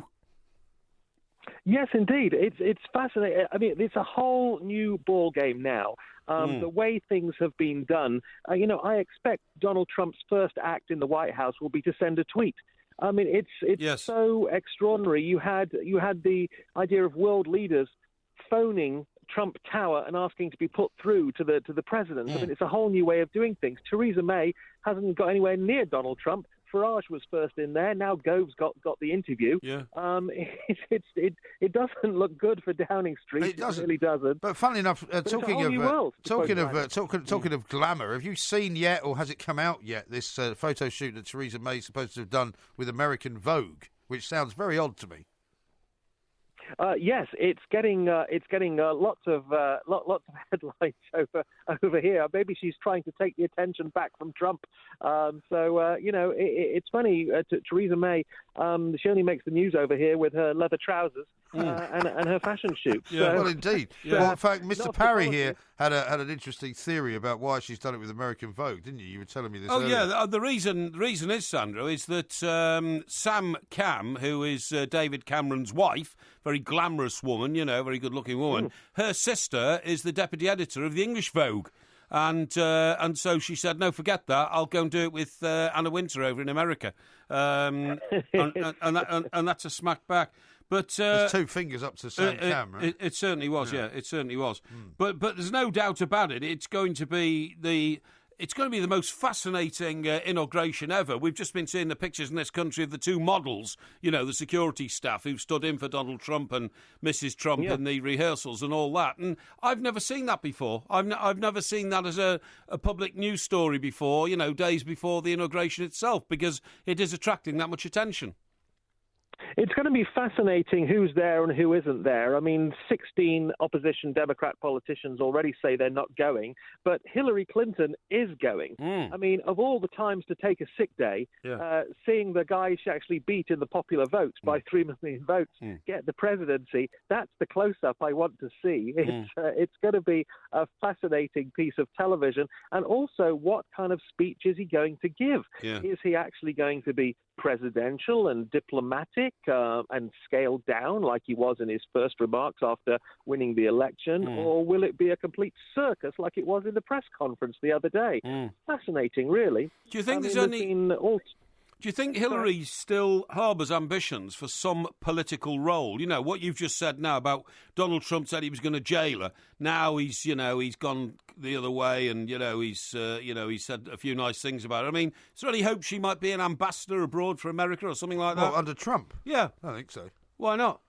Well, I think sort of pigs flying are more likely, actually. Yeah. But you made a very good point about her ambition. That doesn't just switch off. Yeah. I mean, she's put up with more assaults and attacks than anybody in public life. This is someone who has skin thicker than a rhino. And, credit to her for not sort of running away. When Mitt Romney lost to Obama, he didn't show up for the inauguration, couldn't face it. But Hillary Clinton, she's going to face the music. Well, I say music, there won't be any music. No. They can book a few more singers in some ways, she's the sort of she's the American equivalent of Neil Kinnock. The guy that couldn't lose an election against the most hated party in Britain. That's right. And who thought he'd won it to such an extent he did that kind of fake Nuremberg-esque rally. That's right. And then fell in the sea and then never. Are you all right? Are you all right? Are we all right? Yeah. No, we're not actually. You lost. No, you lost. And I mean, she'll never get over it. I don't think. But you're quite right. I'm sure she will retreat into the Clinton Foundation for a while and continue to make quite a lot of money. Yeah. But I don't think she'll ever seek high office again because I don't think the Democratic Party will let her do it. Well, these people don't go away, Sandro, do they? I'm asking Sandro, actually. America does not like losers. That's right, yeah. He is now seen as a loser. I mean, you don't come back. I mean, there are no second acts in American political life. That is pretty much true. Once a loser, always a loser. Sure. And so there's no way she can go for sort of high office again. But she will remain a public figure. She'll continue to give speeches. I imagine her next book will be out soon and a book tour. So, she's not going away anytime soon. I bet you that bombs, actually. I'd be very interested to see because I bet that bombs. But let me ask you, Sandra, there was meant to be some kind of big do being organised in Miami, I read a few weeks back, which was going to go on at exactly the same time as the inauguration, which was going to be a concert with all sorts of people that, you would expect that would be against Trump. Trump yeah, sort of thing, an anti-Trump thing so that everyone could watch something other than Trump. Has all that kind of just dissipated and fallen away now? What's the point, quite frankly? Well, no, I agree. Nicole Kidman gave an interview the other day saying, look, just accept it, move on. And now she's the victim of Twitter hate on social media. Yeah. So people saying, bugger off back to Australia and keep your opinions to yourself. But I think the point was she was supporting the American Constitution and says, look, there is a process. There's nothing you can do about it now. But a lot of people still cling on to hope, even with less than 4 days to go. That something will happen to stop Trump getting the presidency. But it's going to be probably the most watched inauguration of all time, just because Trump is box office. There's the curiosity of what he's going to say and do, and also the worry if are any stars actually going to turn up at all? I mean, you wouldn't be surprised at anything that he does now, would you? I mean, you wouldn't be surprised in that moment where the guy's having him hold up his hand and put his hand on the Bible that he starts changing the words and saying, actually, I don't think that's right. I want to put good guy into it, and I want to talk about, he's a great guy and all that. You wouldn't be surprised if he just started changing all of it. Yeah. What's going to be... We say this in a jokey manner, but this is what's working. This is what has connected with the American public so long, because they're so sick of conventional politics. So, he learned the lesson that as wild as we thought it all was in the media, it was actually connecting with the electorate. So there is something that politicians in America, in Britain, and the whole rest of the world can learn from this sort of populist uprising. Sometimes by doing something completely eccentric, crazy, and different, you can get the vote. Now the question is, what's he going to do in power? No. I mean, half of America worries we're all going to be dead within a week. So Yeah. No, absolutely. Unbelievable. They won't let that happen before the Super Bowl. No, what about the future of Obama You've seen the himself, time, by the way. Sandro? He's got the nuclear football. That's what everyone's worried about. That's right. What about the future of the Obama family? I mean, is Michelle Obama going to be an active politician? Absolutely not.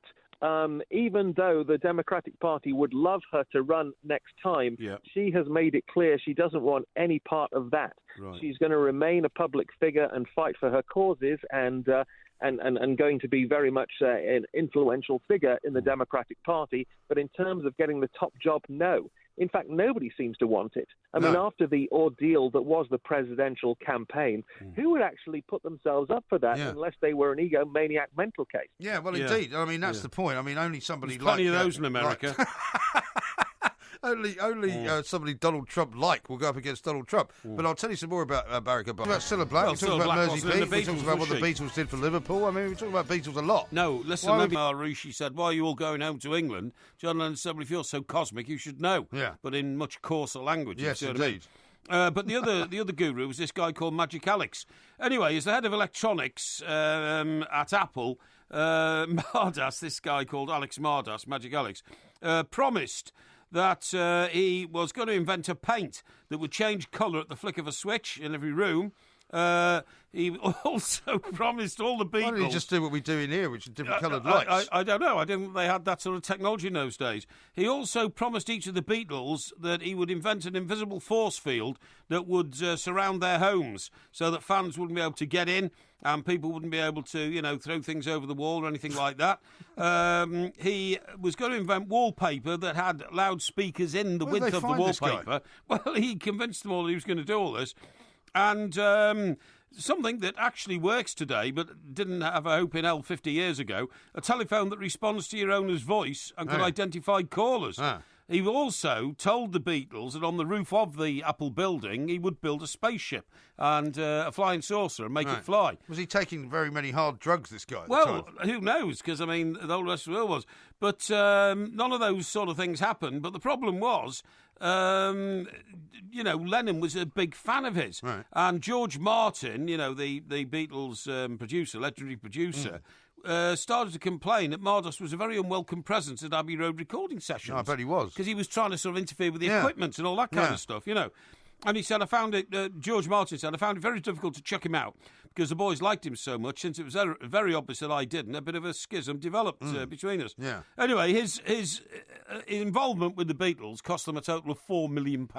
What, you mean money that they paid him, or money that sort of vanished?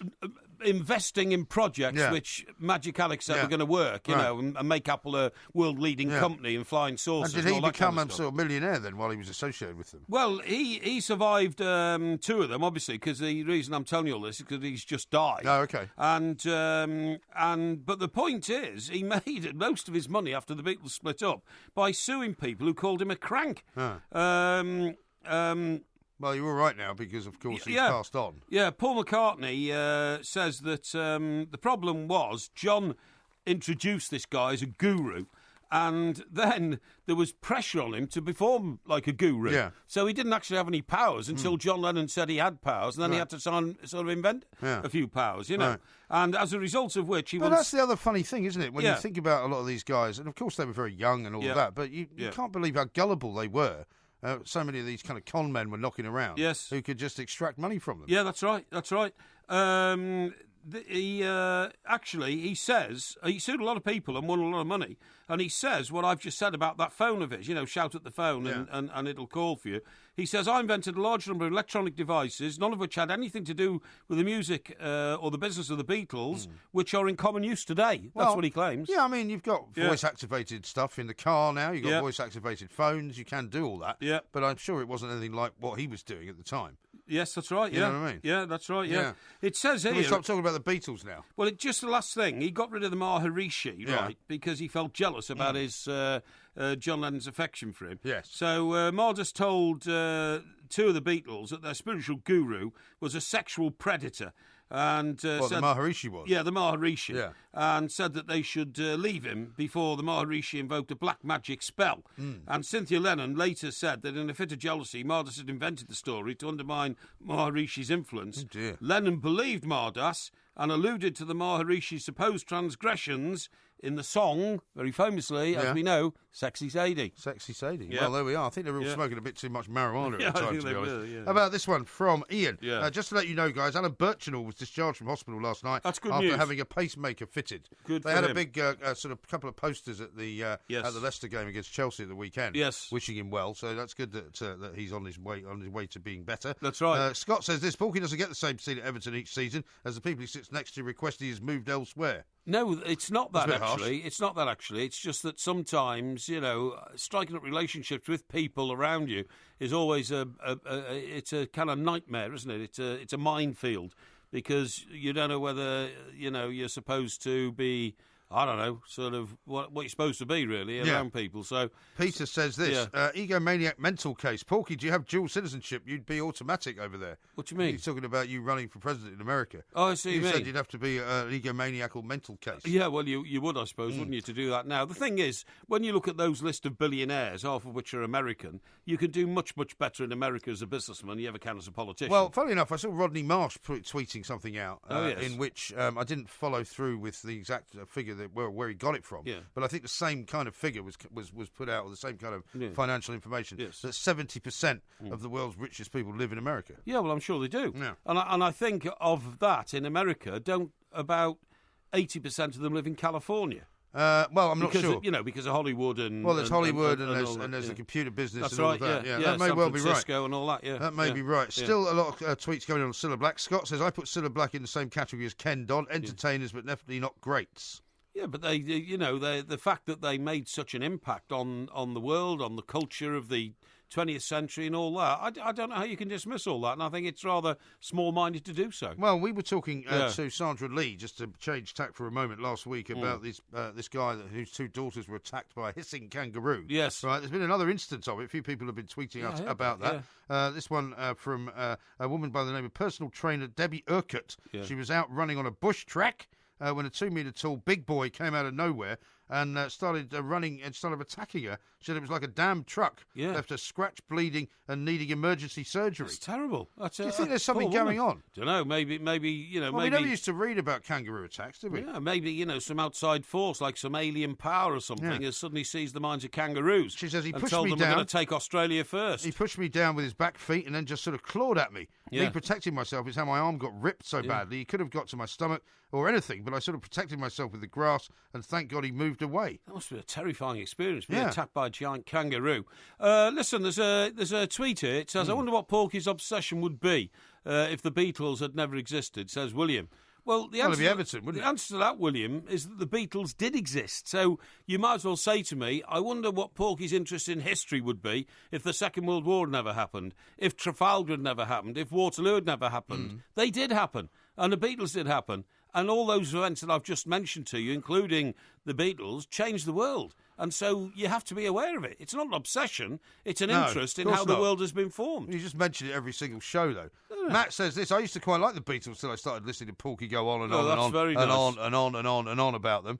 I think I share your pain. Excuse me, don't you think that was a very interesting story about Magic Alex? No, not particularly, but Really? but it was only because we'd already done the Beatles. We should have held on to it and done it another time. This is Talk Sport. This is Talk Sport. We are the Two Mics. You can tweet us, of course, at the Two Mics. Go to our Facebook page and you can have a look at what's going on there.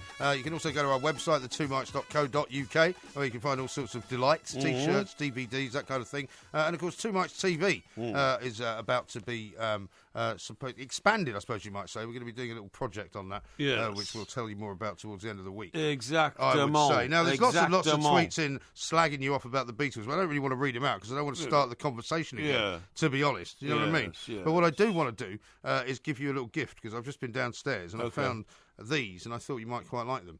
It's a little packet of sweets for you to have on the way home. No, thanks. What do you mean, no thanks? Because they do my teeth in. What do you mean, do your teeth in? What are they, sherbet? Well, no, they're love hearts. Love hearts, yeah. Love no, hearts. not for me, thank you. That's They're pure quite nice. sugar. There's a whole bowl of them downstairs. Pure sugar. No, I'm not interested. You don't No, like these kind of sweets? No, and I'll tell you why, actually. I thought you had a sweet tooth. I have got a sweet tooth, but I have to restrain it. Now, have you heard about the new development in the Scandinavian way of life, which we must all adopt in this country? I'll tell you what I've been watching, though. I watched there's a new Norwegian drama series, which I started watching on Netflix. Called? I can't remember. I watched one episode of it. It was very good. It's about a guy who was in Afghanistan. He comes back to Norway. That plot's been done over and over again. Well, yeah, I know, but it's quite an interesting. That was the plot of the one about the missing girl. Coming back from Afghanistan and all going mad, all the army soldiers. Well, that was Missing. Noble, that's right. It was called Noble. Yeah, Nobel, actually, because it's all about the Nobel Prize. Oh, is it? Yeah, okay. Yeah. Funny you should say that. Funny enough, when I was watching it with the mother of my children, yes. She said, why they keep going on about the Nobel Prize in this show, you know? Yeah. And I said, well, it is called Nobel. It is called Nobel. That's what it's about. Funny enough, actually, that reminds me that I came across the fact that it is the birth anniversary of the bloke who invented the Michelin tyre. The birth anniversary? Yeah. What do you mean? He was born on this day? Yeah, that's right. His name was Michelin. And Michelin. Michelin. Yeah, Michelin. And was it the Michelin Man? You know, the guy who sits outside of Bibendum and all those other restaurants. No. I mean, he was the guy who invented the pneumatic tyre. Oh, yeah. You know, everybody thinks it was the bloke from Raleigh, but what he did, he invented the solid tyre. Right. And it was Michelin, who he was some kind of like was he European. French? He was French, presumably. Was he French? I'm not sure. He's Belgium or something like that. And he invented it. But the interesting thing is, because he invented this tyre, it meant cars could drive much further. And as a result of being able to drive much further, he came across, this is a good connection, which you'll appreciate. Yeah. He came across the idea that, well, if cars are going to drive further and we've got to build more roads for them, why don't I open a chain of restaurants? So he did. Really? André Michelin, right, with his brother Edouard André. Edouard André. Yeah. Founded the Michelin Tyre Company and revolutionised the industry, inventing the detachable pneumatic tyre on the metal rim, okay? Yeah, he was French. Yeah, he's French, that's right. But in 1900, when he realised that his invention meant that cars could travel hundreds of miles without having to stop, you know, providing they had petrol, he invented a new restaurant called the Michelin chain of restaurants, from which what comes? What, the Michelin Man, you mean? Michelin stars. The Michelin stars. You know when people say, the Michelin oh, Guide. Got a Michelin star? Yeah. That's it's not just a Michelin star, though, because one of the great things, when I went on my honeymoon, funnily enough, in France, I picked up a book, which is the Michelin Guide to France. Right. And so not only do you have restaurants listed in there that have got Michelin stars, but they also have recommended restaurants, which are not quite as high up, up the chain, but are brilliant. And we went, for example, to one place in the Loire Valley, and it was near where they make pouilles frites, and pouilles fumées and all that sort of thing. Pouilles fumées, and it was about 100 miles south of Paris. Yes, and there was the first sort of top-rated restaurant was the first one we came to. Yes, and it was literally a little village. With about 5 restaurants in it from the Michelin Guide. Really? I mean, it was almost like some gourmet paradise. Amazing. Right? And the first restaurant had like Bentleys, Porsches, big Mercedes, and the Ferraris in the car park. We couldn't get in there because they didn't have any space. They said, "No, monsieur, you must book it 4 weeks in advance." I said, "Well, I'm sorry, I'm on my honeymoon." He said, "I don't care. It doesn't matter." So we kept going. We have no compassion. We have no compassion. We ended up in this other place, which was slightly down the food chain, pardon the expression, which was tremendous. Still pretty good. I drank a bottle of wine there, which is one of the nicest bottles of wine I've ever had. Because you know how the French like to keep their wine in France? You keep the wine in France. The stuff they send us is like the rubbish.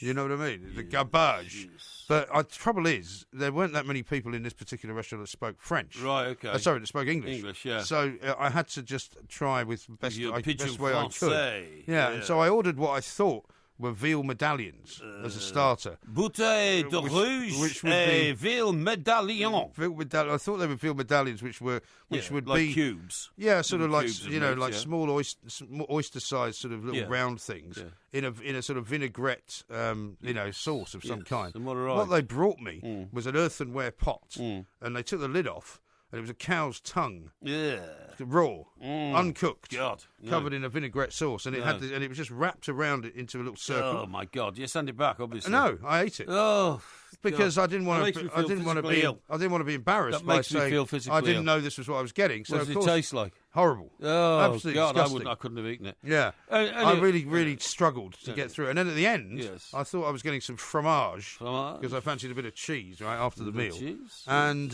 they brought me, because it was a local delicacy. Yes. It was sort of cream cheese in a bowl. Yes. Which was a bit like eating rice pudding. Yes. And, of course, I had to pretend that that's what I wanted as well. So, as much as it was a great place, Yes. I didn't really eat what I wanted to eat. No, of course not. No, thanks for that rambling. You ever and been to useless story? What? Sorry, what? What do you mean, what? rambling and useless because you weren't involved in it? No. Have you ever been to a Michelin-star restaurant? Probably. No, you haven't. Listen, you've given the It'd be audience... wasted on you. A misrepresentation about the appreciation the audience have for my knowledge of the Beatles. Gloaty Sock says... Porky is the genuine leading authority on the Beatles and a true gentleman and a scholar. You know, stop criticising, Are you okay? sure about that? And but another person called Phil says, I bet even the Beatles would be sick and tired of Porky banging on every day they would. about the Beatles. Yeah, Give it a rest. Paul McCartney used to listen to this show, but he switches it off now. Oh, well, He's talking a about bit the harsh. Beatles. Now, talking about cars, Yes, right, I've got another story for you here. Right. There's a great story in some of the papers this morning about a mum who's become the scourge of the school run, right?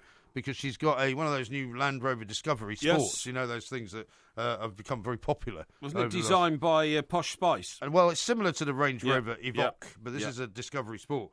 And apparently she only lives about 100 yards away from the school where she Right. takes her kids. Right. But she drives the car and parks it in various people's drives, blocking their drives Yes. while she delivers the kids to school. Now, Right. this is a particularly hot topic for me because Yeah. where my kids go to school, one of them goes where there's a car park where you can go. Right. But the other one goes to a place where people live. Right. And they can't park everywhere, so they park outside people's houses. Yeah. And there's always, disputes and things. A couple of the people have drawn, when you see those white lines Yes. that are drawn on the road, Yes. but not drawn by the council, drawn by individuals Yeah. to say you can't park here. That's right, yeah. And they've yeah. started to do all that, Yeah. and people are starting to get into fights because people will park on them because there's nowhere else to park. Right. And it's become a real, scourge of modern day society. So 'cause what's every- happened to this lady with her Range Rover? Well, I mean, she's apparently of Polish extraction. Right. And the They're people... quite confident people, the Poles, you know. Well, you're talking about the Radwanska girl again, aren't you? The hard-faced Polish girl. Well, the Radwanska, but also down near me in Stockbroker Belt, Surrey, there's a load of vans driving around, and they are called the Polish Builders Company. Oh, yeah. So what they're Is that doing what they is- actually call themselves? Yeah, they call themselves the Polish Yeah. Builders Company, and they trade on their reputation as being reliable, solid, and gifted workers. Yeah. Well, what's happening here, and it's somewhere near Derby, is this little village, right? Right. And the school is opposite a kind In of the Peak housing District. Yeah, it's called a sort of housing estate, basically, right? And she parks up on the verge. She ruins people's lawns. She doesn't care. She says that she's allowed to park wherever she wants because Yeah. there's no yellow lines. Queen's Highway. Yeah, and the locals are getting up in arms, and they're starting to put traffic cones out to try and Right. stop her from Well, parking. should just get out and move them. So I it's like suppose. it's like a standoff, and Yeah, there's loads well, of pictures of her with her wheels on the curb, blocking people in. And she leaves the car there for 45 minutes. Yes. as well. Well, while she's delivering her children to Well, school. she's obviously doing something else into Yes, the bargain. yes, But that's she only right, lives yeah. 100 yards up the road. Yeah, well, I mean, she's demanding her rights, isn't she, as a citizen? I mean, imagine if you were blocked in some way Yeah. in your, lavish apartment building Yes. down in Stockbroker Belt, Surrey. Say somebody Yeah. parked across the exit. Yes. What would you do? Well, you see, we do have this bit of a problem at TalkSport Towers. Occasionally, people are inconsiderate parkers. Well, we do have people in And, we've got a very small car park down Yeah, the back exactly. end. Yeah, that's right. Yeah, and if they, if Wasn't they, there an incident with Mr. Brazil the other day? Oh, I don't know. Was there? Yeah, I think so. Was yeah. there really? Yeah, well, he said he couldn't get into the car park. Right. Yeah. Okay. Well, all sorts of I hell don't to know, pay. I don't know, but you have to be very careful with these parking situations. The more vehicles we get on the road in this country, the less space there is for each one. Just remember that. Exactly right. Yes. Now, how about this? The birth anniversary, because birthday is just far too simple, says Ian. Yeah, well, yeah, if you see what I mean. Well, it's not birthday because the guy's been dead a lot of years. I say you can't say it's his birthday. No, it's the anniversary of when he was born. This Of his guy, birth. this guy we were talking about, Michelin. Michelin. He was born in 1853. I mean, he blinking died in 1931. So, you So know, what's the anniversary of his death? the anniversary of his death. Wouldn't that be more normal to celebrate? Well, that was the anniversary of his birth is today. Yeah, no, I know that. But when was the anniversary of his death? Well, I don't know. He died in 1931. Well, I don't have an up-to-date register of don't you? the day on which everybody died in 1931. badly prepared. Because I don't care. Okay, that's Yeah, nice. Very yeah, nice. yeah. Bonsoir, then, in that case.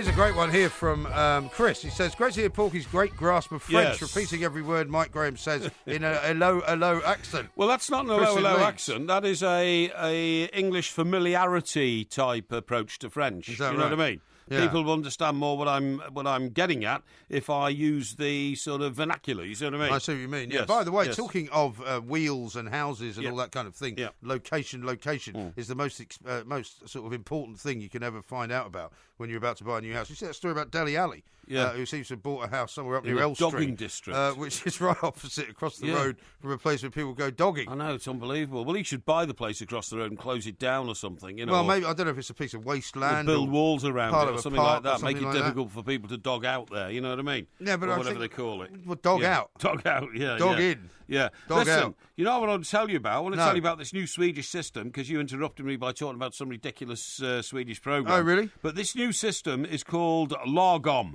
Lagom. Lagom. That sounds like something you'd buy at IKEA. No, it's not. It's Lagom. And Lagom is all to do with the amount of food that you eat and the way you conduct your lives, Oh, yeah. okay? Right. Now, it has its roots in the Viking culture. And it's the Viking culture of sharing a horn of mead around the campfire. Oh, yeah. Right? So, I you like know... a horn of mead occasionally. That's right, yeah. I haven't had one for a few years. That's mind right, you. yeah. So you kill some cattle somewhere, take its horn off, use that as a vessel, and then you put the mead in it. Yeah. And then, you know, like some nefarious people sit around and pass like a funny fag around, you know what I mean? joint, yeah. Yeah, a joint. They all have a bit. I've heard you know. about that, yeah. Well, yeah, I've heard about it. And it says, so the Viking concept of sharing a horn of mead around the campfire, Yes. where you take just enough before passing it on to the I person thought on you your were gonna say right. just before passing out. No, passing out, yeah. That's right, yeah. So everybody Yeah. has an equal sip, you see what I mean? Yes. Now, it says modern lagom isn't just a word in Sweden, it underpins a whole way of life. And it's about moderate, modest, balanced, quietly content. Oh, yeah. And after a year of political turbulence in the world, it's looking pretty appealing. And Vogue magazine has promised that a living lagom... Is this English Vogue or American This is Vogue? this is Scandinavian Vogue, actually. all right. Scandinavian Vogue says it will be the big trend this year, okay? Yeah. I'll give you some lagom type things, okay? go on, yeah. So, lagom includes the Goldilocks meal. Now, Eh? Well, the Three Bears. no, it's what happens is that Sweden has one of the lowest obesity rates in the list of developed countries, okay? Hey, do you know who I saw has the highest in Britain obesity rate? No. The Wirral. The Wirral? Yeah. Really? Yeah, apparently. Well, you mean where Beaky lives? Well, I don't know if it's anything to do with him. He has put a few pounds on Do you over think the he years, I have skewed to the say. figures? Yeah, I don't know. He might have done. He might have Harsh, done. very harsh. But that's where Kelvinator's washing machine factory used to be. Yeah. Anyway, it says so.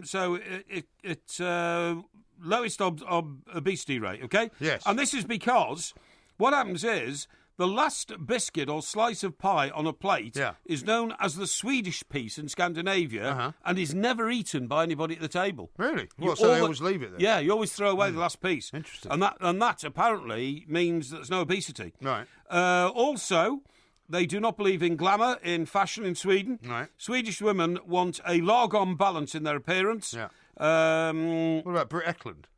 She well, was Swedish, wasn't she? yeah, she didn't live there, though, did she? She lived, like, in True. America. And it says Swedish women do wear plenty of makeup, but they want it to look natural. Yeah. So think of actress Michelle Williams. Who? Michelle Williams. Apparently she was at the Golden Globes. Was she? Mm. Okay. Not sure I know her. Right, now, you can be more eco. You don't have to turn into an eco-warrior, but the spirit of lagom is about making small changes. So what you do is you can cut your bills by £1,000 a year by looking after the economy, Yeah. the environment. Okay. You buy fewer clothes. We all buy too many clothes in this country and don't wear them, okay? Which Yeah. I think is a fair enough I don't criticism. think I don't think I really suffer from that, to be honest. Well, you clearly don't tonight. Well, I mean, what do you mean? Those trousers you've got, have they ever been ironed? Well, they've been. I don't really iron trousers. You no. don't iron them, no. No. Well, Why that's would I? obvious. No, I'll tell you the problem with They these look trousers. crumpled and- yeah, they and- are crumpled. Do you know why? Why? Because I forgot that they were in the tumble dryer. Right. Because normally what I do is I'll semi tumble dry them. Yes. If they're in with other stuff. Right. But then I'll take them out while they're still wet And hang them and up. hang them up. And And, they- that way they're not they fall creased. out, you yeah, see. The creases they're fall not out. creased. But unfortunately, I forgot that they were in there. That wrong, yeah. Yeah, but I it's thought very noticeable, actually. Well, I knew you'd be upset by it. Well, I'm not upset by it, but you do look like But I'm wearing tramp. some very expensive. Look like a tramp. Yeah, it's pretty yeah. rich coming from you. No, it's not. You no. are the poster boy for tramp wearing Excuse me. clothes. My clothes get ironed to perfection by my housekeeper. Is so that right? you'll never accuse me of coming in here in crumpled or scruffy well, clothes. my shirts are always pressed if they don't get stolen. Yeah. Right. Yeah. My sweater was just recently dry cleaned. Yeah. And my shoes are quite new. And so I'm sorry that my trousers are so offensive to you. Yeah. Now then, there's another good reason why Largom works in Scandinavia. Yeah, what else? Everybody leaves work at 5 o'clock. Famously good work-life balance in Sweden. Largom in the business culture means you go home on time and accept that some days go well and others don't. Yeah. But at 5 p.m, you bring the shutter down on your working life and go home to your family. Bring the what It's down? The shutter shutters, down, okay. yeah. That's something we can all learn from, says Professor Kurtz. Who's he? He's an expert in Largom in Isn't Sweden. he the guy that was in Apocalypse Now? Captain Kurtz. No, I don't think so. No, that was Captain Kirk. No, it wasn't Captain Kirk. It's all about Star Trek. Now, also, what you have to do is, which we don't do in this country, Where is this Kurtz from, by the way? Is he from Scandinavia? He's from Scandinavia. Yeah, well, of course he's going to say it's great then, isn't he? Yeah. Eh? Does he knock off at 5 o'clock every day? He knocks off at 5 o'clock every day. Right, now then... I've seen the time, by the way. Yeah, but don't worry about this, because, listen, I've got this to We tell have to you. knock off at 4 o'clock. No. Swedes are very conscious of eating food in season. Are they? So what happens is, in winter, they eat a lot of root vegetables. Yes. Okay? Yeah. And... Turnips. Turnips. And Swedes, I And they suppose. forage for mushrooms. Do they have Swedes in Sweden? Yes, they have Swedes. Do they call them Swedes? I don't know. And they forage for mushrooms in their back gardens. Do they? Yeah. It's also normal at the weekend to see families hunting for wild mushrooms and berries in the woods and the hedgerows. Let's get a bit crowded. And also, the great thing about Largom, which you must never forget, don't ever try to be happy. What? Self-help books tell us we have to be happy, but that creates pressure on the individual. Because you don't believe people should be happy, do you? Well, I don't think you should necessarily, but Largom dictates that you can become more miserable from seeking happiness. So don't seek it. Right. There's an obsession with trying to be happy, Well, says yeah, Professor no, I Kurtz. can see that makes more sense than your earlier theory, Yeah. which was when you said that you thought there was something wrong with people Yeah. who said they were happy. Yes. Because actually it means that they're lazy and they're not forward-thinking Yeah. and they're not ambitious and all they're that. not taking notice of what's going on in life around them. This is a much better definition of it, where you say don't seek it. Because you shouldn't seek happiness. You should just be happy. Just be happy. Well, it says there's an internal mindset of acceptance and contentment in Sweden. Yeah. It's part of the secret of being happy. Don't obsess about it. Is this just Sweden, by the way? I thought you said it was Scandinavia generally. Well, Sweden is sort of the capital of Scandinavia, isn't it? No, it's not. It is, because of ABBA. Rubbish. Volvo. No. IKEA. No, it's not because of that Of course at all. it is. Of course I'll it tell is. you one of the things I really love. Have you ever eaten in IKEA, by the way? No, I don't believe I have. Why not? Well, because it's not the sort of place I would eat. Well, it's better than when you're eating Weatherspoons. It's better than that. No, it's not. Weatherspoons is great. Yeah, but so is IKEA. You know, Weatherspoons sells more fish and chips on a Friday in this country than anywhere else in the world, serving one particular dish. That doesn't make it the best en place masse. to eat. Yeah, it is. It doesn't make it the best place to eat. Well, I've never had bad fish and chips in any Weatherspoons, and I've been to lots that's of because you have Weatherspoons. no way of judging whether it's any good. Of course I do. No, you don't. We know very well that you eat. You're like, as the French say, the problem with the English is that they eat to live. Yes. Whereas in France, you live to eat. You live to eat. And so actually, that's why what you put in your mouth is quite important. In France, we are so gastronomic. We eat snails and frogs' legs. Snails are very nice. Yuck, yuck, yuck. Have you ever had snails? No. You're such a little Englander. No. It's pathetic. No. Pathetic. No. This is Talk Sport.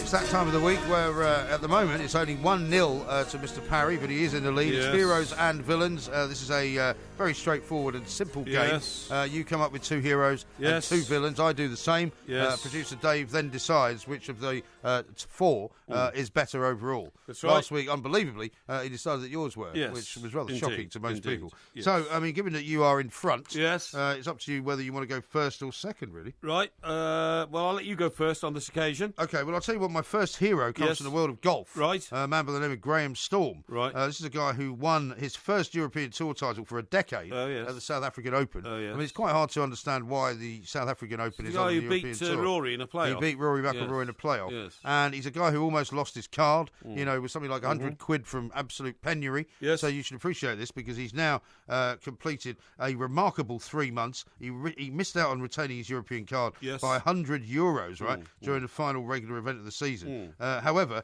he's now managed to get himself right back up to the top of the tree, and he's got himself quite a nice little pay packet. It turns out, though, by the way, that Rory McIlroy was nursing an injury over the course of the weekend, and he's actually got a stress fracture in one of his ribs. Yeah, I saw that. Which is from practising too much. Yes. Or from trying out his new clubs. I know. Which is a bit unfortunate. But nevertheless, it doesn't matter because basically what he's done, this guy, is get himself back to the top of the tree. So so I'd say he's a hero for this weekend. Yes, indeed. That's my first hero. Yeah, that's your first hero, Yeah. okay. Well, my first hero has to be Tom Davies, who is Everton's new it would have to be young hope, okay? Yeah. And it was a toss-up between him and Ademola Lookman. Ademola Lookman came in on the 90th minute and scored the fourth goal. Yeah. But Tom Davies, I think, put the seal on the victory because he was so energetic in midfield. He made and finished the move that was the third goal, which absolutely sealed victory for Everton. When you're 2-0 up against City and there's, maybe 10, 15 minutes to go, they could still hit back. Yeah. But Tom Davies made sure they didn't. He's a local lad, which is why I've nominated him as a true hero. He's 18 years of age. He's come up through the ranks, been with Everton since he was 12, and looks as though he's going to be a local favourite. And if you are a Spurs fan and you think about how Harry Kane has made the difference to your life as a local boy made good, that's hopefully the effect that Tom Davies will have on Everton and their emergence this season. Okay, so I should do my first villain, I suppose, shouldn't I? Yep. My first villain is Benedict Cumberbatch. He's a guy that you're always praising because you think he went to a great school. Yes. You think that he sort of puts out the best of British. Yes. But Sherlock is now in free fall, right? The big finale got its lowest audience ever. Yeah. More and more people on Twitter and on Facebook talking about how they don't understand it. Yes. They can't make head nor tail of it. Yes. It's completely and utterly baffling. And, this is a guy, Benedict Cumberbatch, who everybody assumed was going to be like gold dust to anything that he went anywhere near. Yes. He was going to be this amazing guy. And we've said in the past that, he's a bit sort of far up his own backside. Yes. And I think it's entirely fitting that he has dragged Sherlock all the way down in the ratings with him, right? Yes. The figure was a marked slump, right? It was something like watched by 5.9 million viewers, its smallest ever audience, and smaller than the Antiques Roadshow and even Countryfile. Yes. Right? Yes. Which I'd have to say is pretty awful.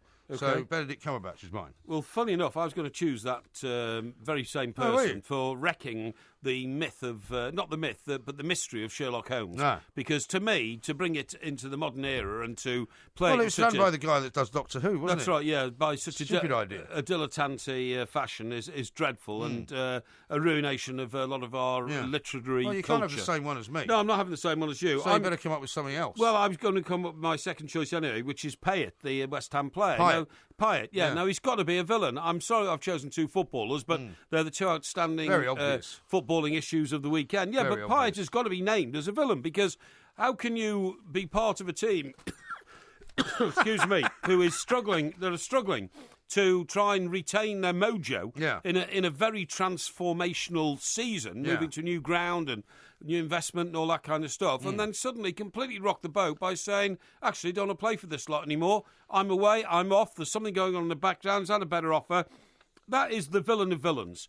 And I know it's obvious, but it has to be. He has to be included in our list of villains this weekend. Okay. Well, I'm going to do a slightly different hero as well. Right. This is somebody that you might otherwise have highlighted in one of your obituary trawls, right? Because you might know this already, but there was an astronaut by the name of Eugene Cernan, or Kernan, depending on which way you would like to pronounce his name. Did he play golf on the moon? Well, no, that was one of the guys Mitchell. from Apollo. That was the Buzz Aldrin, Neil Armstrong crowd. Right, yeah. This guy was the last guy to actually walk on the moon. Right. Second American to have walked in space. He was commander of Apollo 17, the last manned mission to the moon. Yes. He unfortunately just died, right? Yeah. And NASA issued a statement saying, "We are saddened by the loss of retired NASA astronaut Gene Cernan, the last man to walk on the moon." Yeah. And it was in 1972 in December that he was the last man to do that. after he came out of the Apollo lunar module. Yeah. So his footprints are the last ever footprints by a human being on the surface of the moon. So why is he a hero? Well, he's a hero because of his incredible bravery. Because at the time, if you remember back to those days, you know, they talk about it now that the computers that sent these guys into space were actually less sophisticated than my iPhone. Yeah. You know, my iPhone is a cleverer computer than what they were doing, hurling themselves out into the void with no idea of where they were going or what they were going to find. It was dangerous. But you've made him a hero just because he's died. No. It's not heroic to die. No, it's not heroic to die. He's not a hero for dying. Yeah. I'm marking his death by saying that he was a hero for what he did and for having. It's a pretty cool thing to be the last human being to walk on the moon, don't you think?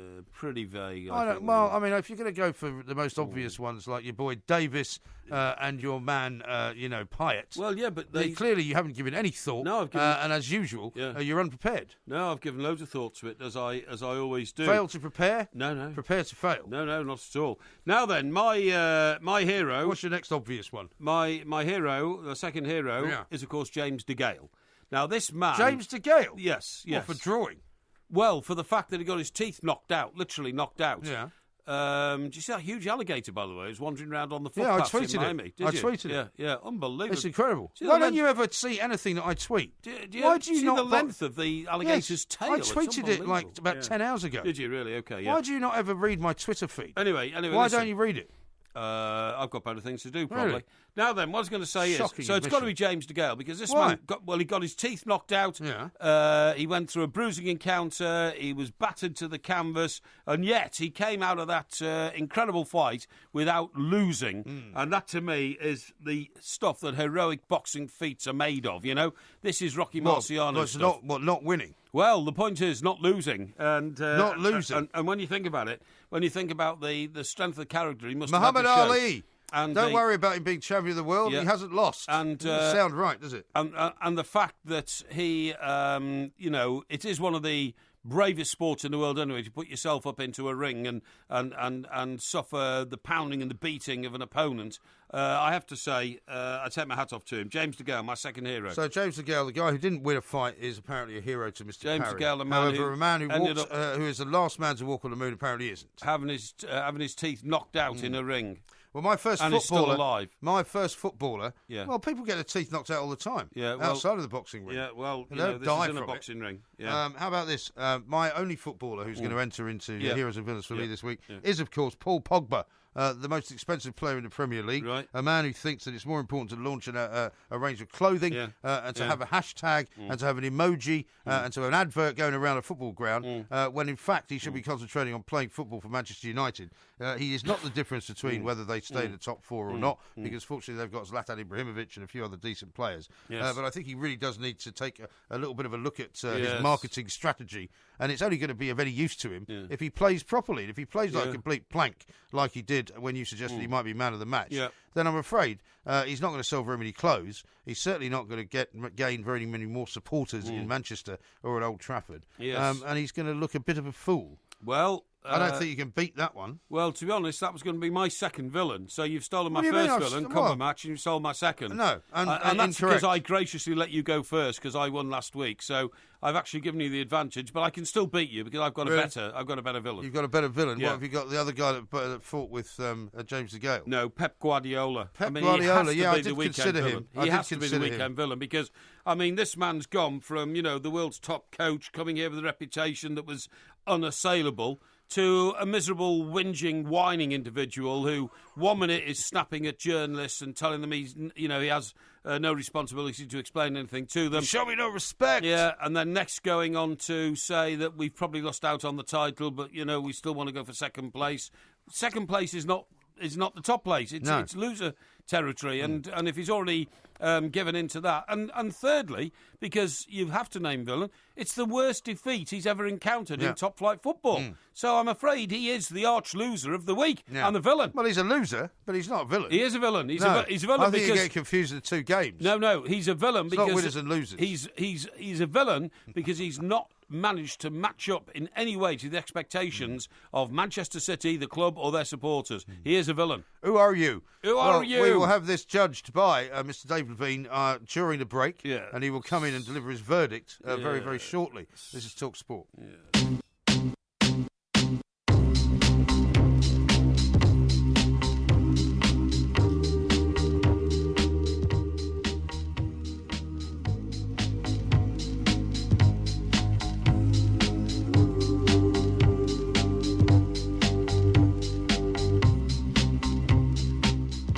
Talk Sport. We are the two mics. There will be a podcast coming out a little bit later on. It's Ask Porky tomorrow, by the way. So if you want to get a few questions in early, then by all means do so. Hashtag it Ask Porky, and they will be collected for the show tomorrow night. Mr. Levine is here from the gallery. He stepped in. Hello. Obviously, hello. Because it's time for him to make a judgment Indeed. on the not the winners and losers, Indeed. but the winners and losers of Heroes and Villains. And I hope he'll use common in sense. actual fact. Yeah. Well, you know, there was a tweet that came in earlier from someone who's obviously taken against you, who said that you should not be allowed to judge it on the grounds that you've been proven to know nothing about anything after some quiz that you took part in. Oh. But that's another story. Why are you looking at me like that? Oh, it's okay. Right, can we have the verdict, please, Yeah. without further ado? Yeah, without further ado. I will hand you the envelope, Mr. Parry. He hands you the Thank you. envelope, and Right. then you can explain what the decision opened it up. process was. Right, no, sorry, this is the wrong one. What does it say? It says winner is MG. Well, there you are. Loads of rubbish. Well, of So course I'm the narrow in winner, the because bin. yours was so obvious. Would you like to explain why? Well, that's part of the reason. MG, Porky's were quite obvious, but James DeGale didn't actually win. So fighting with He a couple didn't of lose. teams. He didn't lose, but Don't he make you a didn't. hero for not losing. Yeah, he It didn't does. win. If you get your teeth knocked out in a boxing ring, you're a hero. What, even if you were to lose the fight? He didn't lose the fight. He didn't. I thought Payet and Pep were quite obvious, but actually, MG picked a man who actually has done something significant in walking on the moon. Yeah, a long time ago. He was a hero when he did that 40 years ago. He's not. He made him a hero for dying. Well, you know, a lot of people die, don't they? It's easy to Well, die. you'd spend half your life talking about people who have died. It's easy to The die. whole show's made up of it. I think it's rubbish. Why Get don't out you of the just- studio. Why you. don't you just accept it? I mean, last week you were whooping and wailing about how wonderful it all was because you'd I won. don't Thank you, think Dave. So it's 1-1 then. Yeah, I'm not thanking you, Dave. It's a rubbish verdict of yours. How about this from Michael? Push off. He says, I'm disappointed that Porky didn't warn us of the great Australian garlic bread shortage. How can there be a shortage of garlic bread? God knows. Now, listen, I have got something I've got to tell you. Yeah, go on. And it's a shocking revelation, but I'm afraid it needs a public airing. It's a public airing. Yeah, Yeah, from go on. my ecclesiastical journals, Yeah. which I've been reading avidly because I'd like to keep up with what's happening in the world of the church.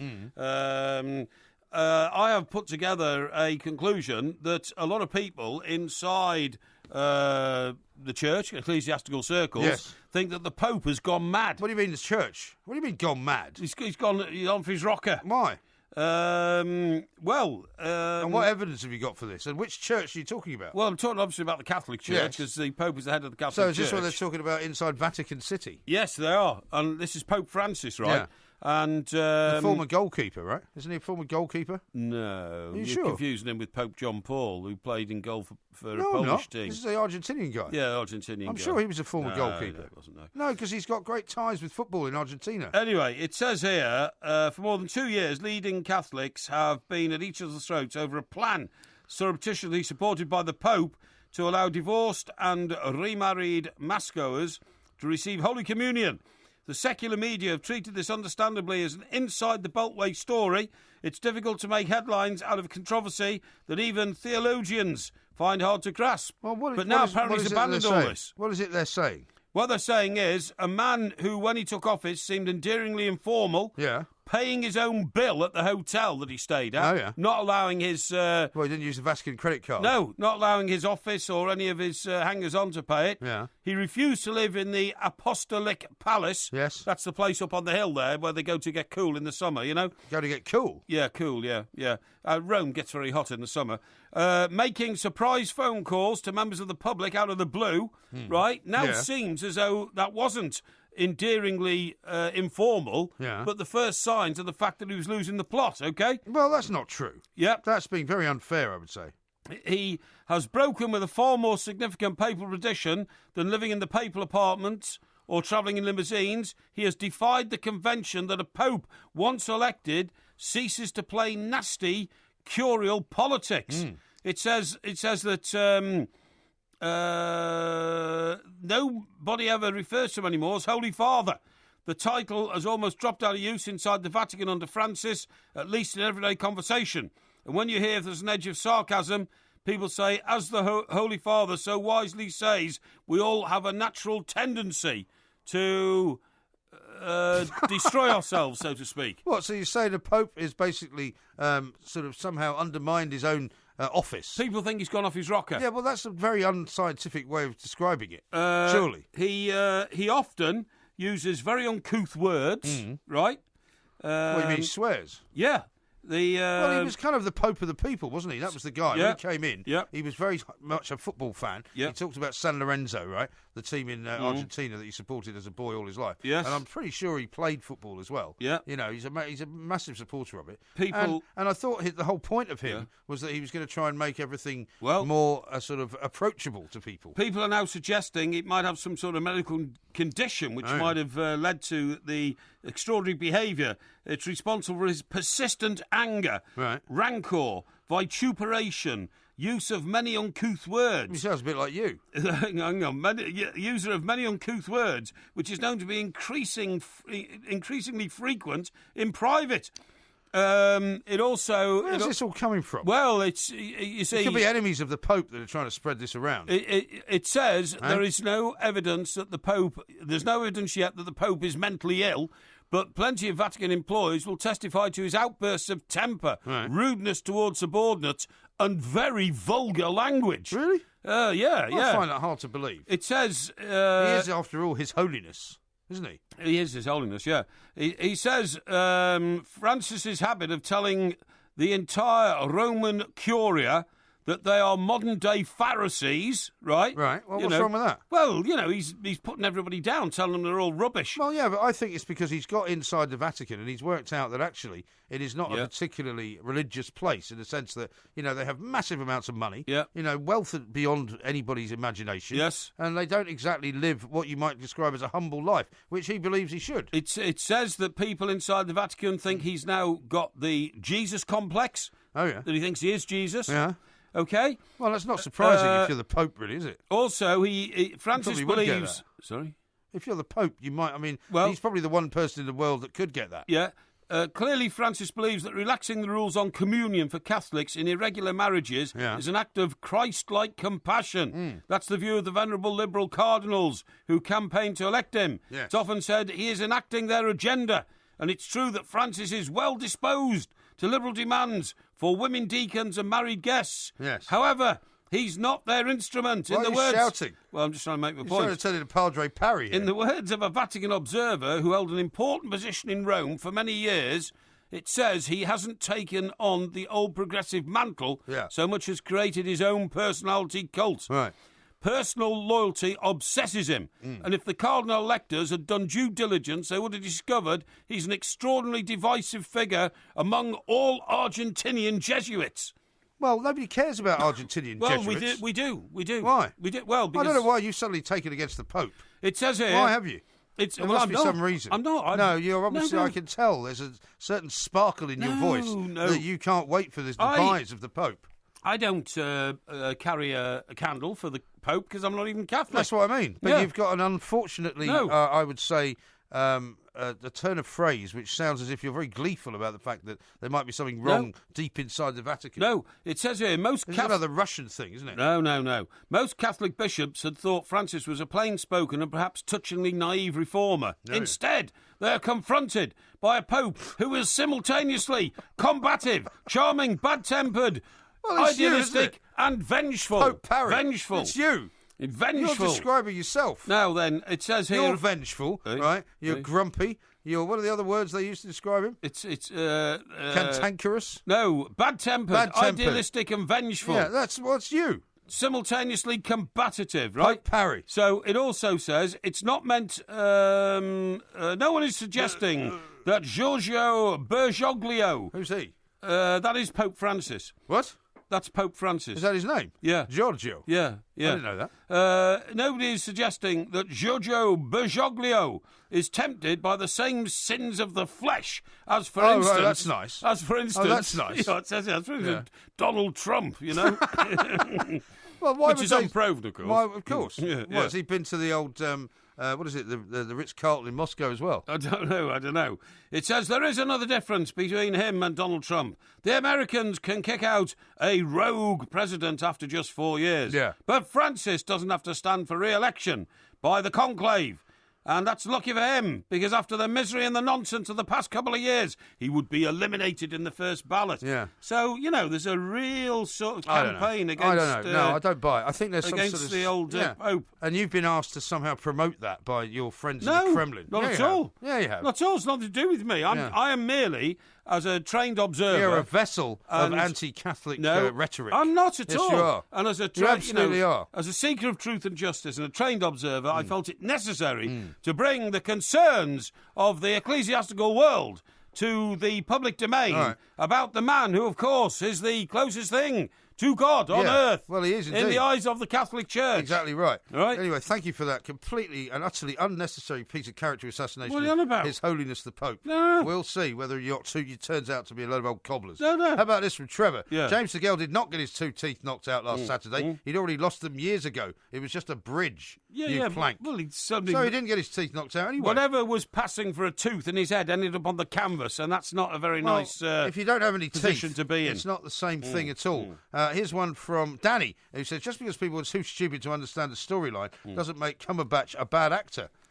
#idiocy. It doesn't make him a bad actor, but what it does mean is that the actual show itself is a load of old cobblers. But it corrupted the whole myth of Sherlock Holmes. I mean, it took it, shook it up, and rinsed it out, and it's much poorer product. And if Cumberbatch, wants to be this great Shakespearean actor that they all want to be, and the next Lord, what's his name? Lord, what's his name? Yeah. What, Snowden? No, he was the photographer. Lord, I don't know. Who's the great actor? Larry Lamb. Laurence Olivier. Laurence Olivier. If he next to the next Laurence Olivier... Well, he thinks he's already better than that. Yeah, he does. Shouldn't go around destroying the image and the culture of Sherlock Holmes. This is what happens when people like you praise these guys to the high heavens because they went to Eton, and for some reason you think they can do anything. No. They start to think they can do anything, No. and it's not true. I don't How about think this from William? He says, heroes and villains, MG, yours easily the best, recognising the bravery of a man risking his life in space. Thank you very much indeed. Well, I'd have risked my life in space if that was the necessary... Well, there's still time. There's still time. In fact, one of the reasons I like Halcyon, which will be in the Porky TV review this week That was in the last 2 weeks. You can't do it again. You can, yeah. One of the reasons I like it so much is that a lot of the story is pivotal around the new heir to the... new heir? The dukedom, yeah. What? Lord, what's his name? The guy who's the... Lord who? The guy who's already died in Halcyon. Lord... I don't know. What's his name? Lord Hamish? Grosvenor or no, something? Lord Hamilton. Lord Hamilton, yeah. Yeah, I mean, his son, the new Lord Hamilton, is a Spitfire pilot, is a squadron leader. Yeah, all right. You told me all this last week. Yeah, but he's going to get blown out the sky. Oh, okay. But I wish you'd get blown out the sky. The scenes... No, don't be offensive. I'm not being offensive. The scenes of the Spitfires all lined up, ready to fly off into the, Look, I don't want to do Porky Vision now. I've got loads of things to read out. We've only got into 2 the Kent minutes left. sky and take on the Jerrys. Okay, how about this then? Let's finish here. Richard says, Sweden's the capital of Scandinavia because of ABBA. Porky's unstoppable tonight, still behind Trump in the nonsense stakes. Now, you said the other day that you didn't want to read any more shout-outs for anybody. Yeah. So we didn't do them at the top of the show. We're going to do them here. Yes, please. Because Matty says, please say congrats on tonight's show to my brother Danny, who has just had his first child called Jack. Yes. Who's a new 2 Mics fan. Yeah. James says, hi guys, any chance of a shout-out for my 49th birthday? Roll on late middle age. Yes. Catch you on the podcast. Who's that? That is from James. James, congratulations, and congratulations to the couple who've just had another little boy, Danny. Yeah. Terrific. I think I sent you a tweet message, actually, earlier on, and I will endorse that now with my vocal appreciation. And Lackey says, can you say a big happy birthday to my daughter, Amelia, who is going to be 15? We listen to the podcast on the way from school. Amelia. You're breaking my heart. Cecilia. I know it is, but I thought I'd just sing that little tribute to her. Unfortunately, somebody else asked for a birthday song, but we haven't got time for that. Okay. I'll see you tomorrow.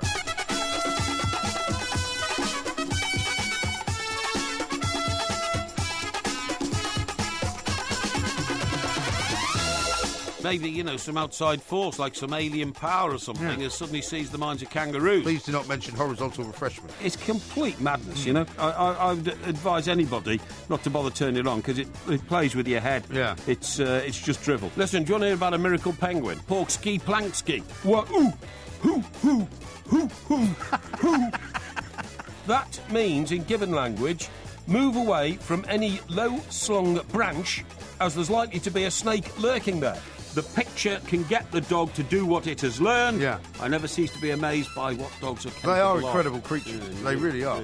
However, I don't think they can read. Because if they could read, surely they'd be, reading a lot more. Because reading's very enjoyable. Well, yeah, but this is the first dog who's been taught to read. Well, he's not reading War and Peace, is he? Well, he's been taught to read, though. Of course not reading War and Peace, you idiot. How do you turn the pages over?